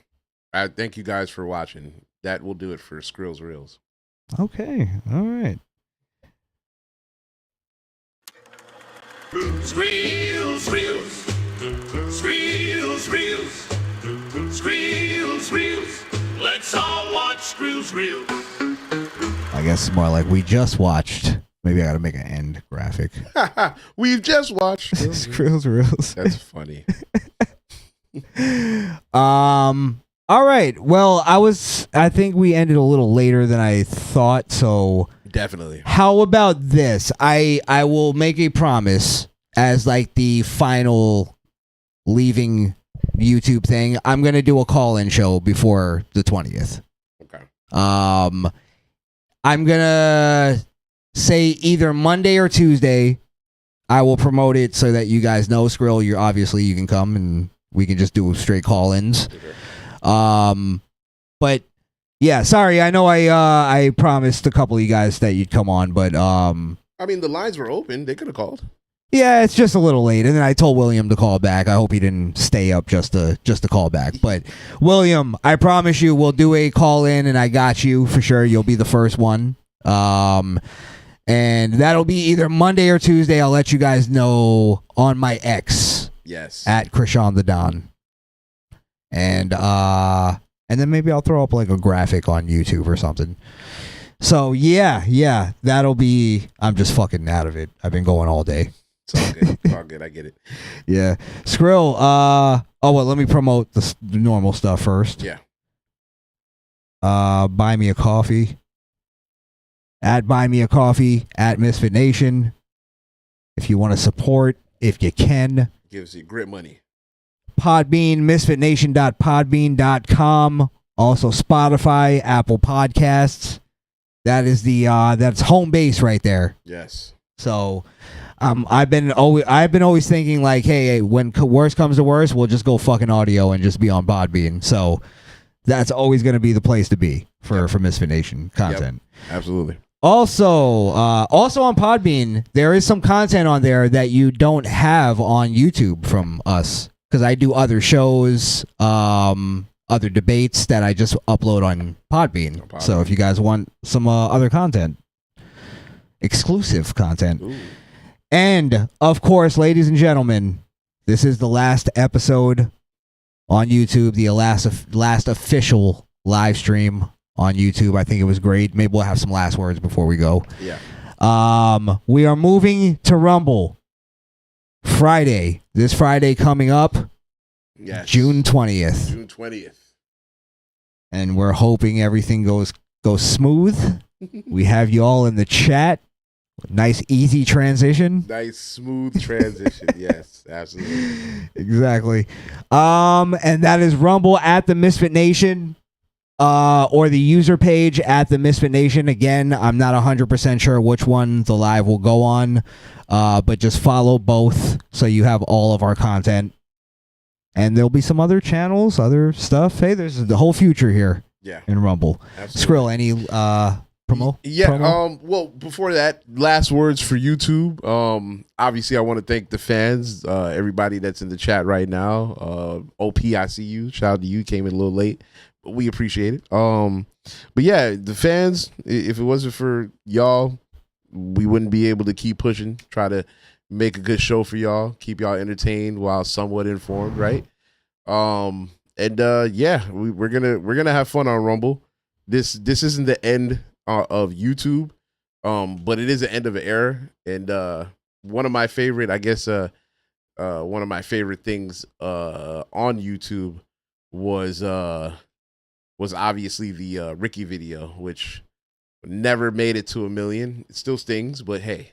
Yeah. Part of the game, man. We never made it to 10K. We never made it to 10K on YouTube. I'm sure we'll surpass our expectations on Rumble. Cause like Mr. Pink said, that's kind of where we belong. So yeah. Yeah, I mean, who knows? Who knows? We'll see. We'll see. I guess I'll just say, it was a good ride. We knew it was going to come to an end at some point. It was just inevitable. We always had talks about that. Yeah. So we're not like crying and bitching about it, because even when we knew the inevitable was coming, and this is the thing that I love about this show, is we had a moment, I'll admit, where we were like, do we change the show? Do we go a little cleaner? And we were just like, there's no fucking way for us to do it. Nope. There just isn't. It's not even worth it. And that's what I love about this show. Is there's no way to do it with it. And it's not to be like we're fucking edgy or this and that. It's just like where it's an honest show. And I've had a lot of people tell me, we may not be the best show I've ever come on, but you guys are really the realest show that I've ever been on. And multiple people have told me that. And that's the shit that I'm most proud of, is that we didn't sell out for monetization. We didn't fucking walk around having conversations where it's like, he S-worded himself and he unalived himself, and we talk like fucking 5-year-olds. We refused to do that, and Absolutely we took not. the hit. And Skrill, I gotta tell you, I appreciate you for sticking with me, even though there was really there's no benefit in it for you financially or anything. It was just you put the time in and the effort, and I'm sorry that we couldn't have made this more successful on YouTube. Hey, man. But Love of the game. You know? it's labor of love. Yeah, labor it is. of love. It is what it is. And, we got to, this is where I'm putting my 10,000 hours. I believe in this show. I believe that, I see shows like Fresh and Fit, Avid, Preach. I mean, we just need the audience. we got a way better product, in my opinion. Oh, I personally think so too. Yeah, and I'm not saying we're the greatest show ever or anything like that. I'm strictly talking about the product. But I do believe we have a potential to be something very special, especially in this realm. And I think we do. Another reason why we don't have the success, it isn't just the lefties. There's a lot of people on the right wing that don't like us. Yep. Because we pull their cards too. Absolutely. They don't like me because I pull their fucking cards and I don't give a shit. You know what I mean? My thing has always been this, we realized at one point, and we had this conversation, fuck, we're not going to make the money or anything that we thought we were going to. So I said to Skrill, and I was like, listen, I'm going to be honest with you. I don't know where the money may come from or whatever. This has to be like sort of a labor of love. Like, we just do this, and if it comes, it comes or whatever. And it's like, luckily both of us are like in positions where it doesn't affect us. Like, we're not like, oh my God, I'm struggling financially or anything like that. Right. We're blessed to be doing well outside of this. So we could come on here and piss you off for free. Absolutely. It's our pleasure. Yes. So, anybody that's followed us on YouTube and you're not planning on following us over to Rumble, hey, we thank you anyway. Hopefully one day you'll come back to us like Alex Barber. Yeah. And again, we're not going to be like completely leaving YouTube. It's just the live videos. If you enjoyed watching us live, that's going to be on Rumble from now on. Yeah. And that's the thing about our show too, is I think we're just a live show. Like, ever since we went live, I was like, we can't do this any other way. Yeah. We used to do just recorded shows. Yeah, and then clip them up and put the clips up. It just, That's alien to me now. It just made sense to just go live. Let's just do it. Yeah. And that was a goddamn struggle to figure out. Absolutely. So, we did, we had a lot of people that helped us along the way. Chow, I got to shout out Chow. He helped me get this live going up. Wanda. Yeah. Wanda put in so much time and effort. Much love to Wonder. Absolutely. Look, even the beginning, the Dre time and Dre DJ. We had to go through that. Yeah. We had to go through that. So funny enough, they were just at the beginning of our YouTube. Like, once they left, we literally went viral the next. Yeah. It was the former iteration of this show. Yes. And then Skrill became the permanent fixture. So, yeah, man, we have a history here. We had a good run, man. Yeah. Hey, one last time, let's shout out the chat on YouTube. Let's do it. Yeah. We got Opinion Parade. Yes, I'm going to start at the top. Mr. Pink. Mr. Pink. Final Frontier. That's Will. Yes. One of the loves of the show, Lisa Marie. I hope you're following us over. It wouldn't be the same without you. The mom of Misfit Nation. The mom of Misfit Nation. Absolutely. The mama bear. The mama bear. Tombo Chio. Tombo Chio said he had to leave, so yes. we appreciate you for coming through, Tom. I know he's going to be on the Rumble, so appreciate you. He seems like a Rumble guy. Yeah, Rammy Ram. Shout out to Misfit Ramdo. Ramdale, he's been here from the fucking jump, man. From the fucking beginning. Yeah, man. Some people that don't know why Ram is like the only moderator. That's why he's just always been a supporter. Yeah, so he's even on the backup. Yeah. Much love to Rammy, man. Absolutely. He's my guy. Absolutely. Did I said Mr. Pink, right? You did. Based Pinocchio's helicopter. One of my favorite names in the chat. Definitely. Become a regular. Love that as guy. of late. Final Frontier, William. Shout outs to you, brother. Hey, your aunt was in here. Nee. Oh, look at that. Not the knee, man. She better follow me over to Rumble, or she's not my favorite on anymore. Terry Strange said, "Don't leave YouTube, man." Terry, shout out to you. Listen, I'm still in the Jake camp. I'm in the Jake Hudson camp. Terry, you already know this, so I'm gonna be on YouTube in some kind of form or fashion. Yeah. Misfit Nation just can't. It can't last. It can't exist live in live form on YouTube. It just can't. Yeah, I'm sorry. And honestly, we're not trying to be like be braggadocious or anything like that. I wish it could work, but I just can't. I is it conforming or whatever? I don't think we can do the show the same way. It's not as fun. It would feel cheap. And who knows? Maybe there is a way we figure it out eventually to do a more YouTube friendly show. We just can't figure it out right now. We'll just be honest with you. Absolutely. Alex Barbara, shout out to you, brother. Welcome back again. Yes, we're glad you're back, and hopefully you follow us over. Another name, big supporter, Peter Ortiz. Fucking years. Yeah, man. Years at this point we know Peter. Yeah, we appreciate you guys, bro. Yeah. I think we got all of them. Yeah, we did. Oh, Misfit Randall dropped the cocks in the trap. We doing it one last time? Shit. One last time? Shit. Shit. Let's get a cock drop for Rumble. Woo!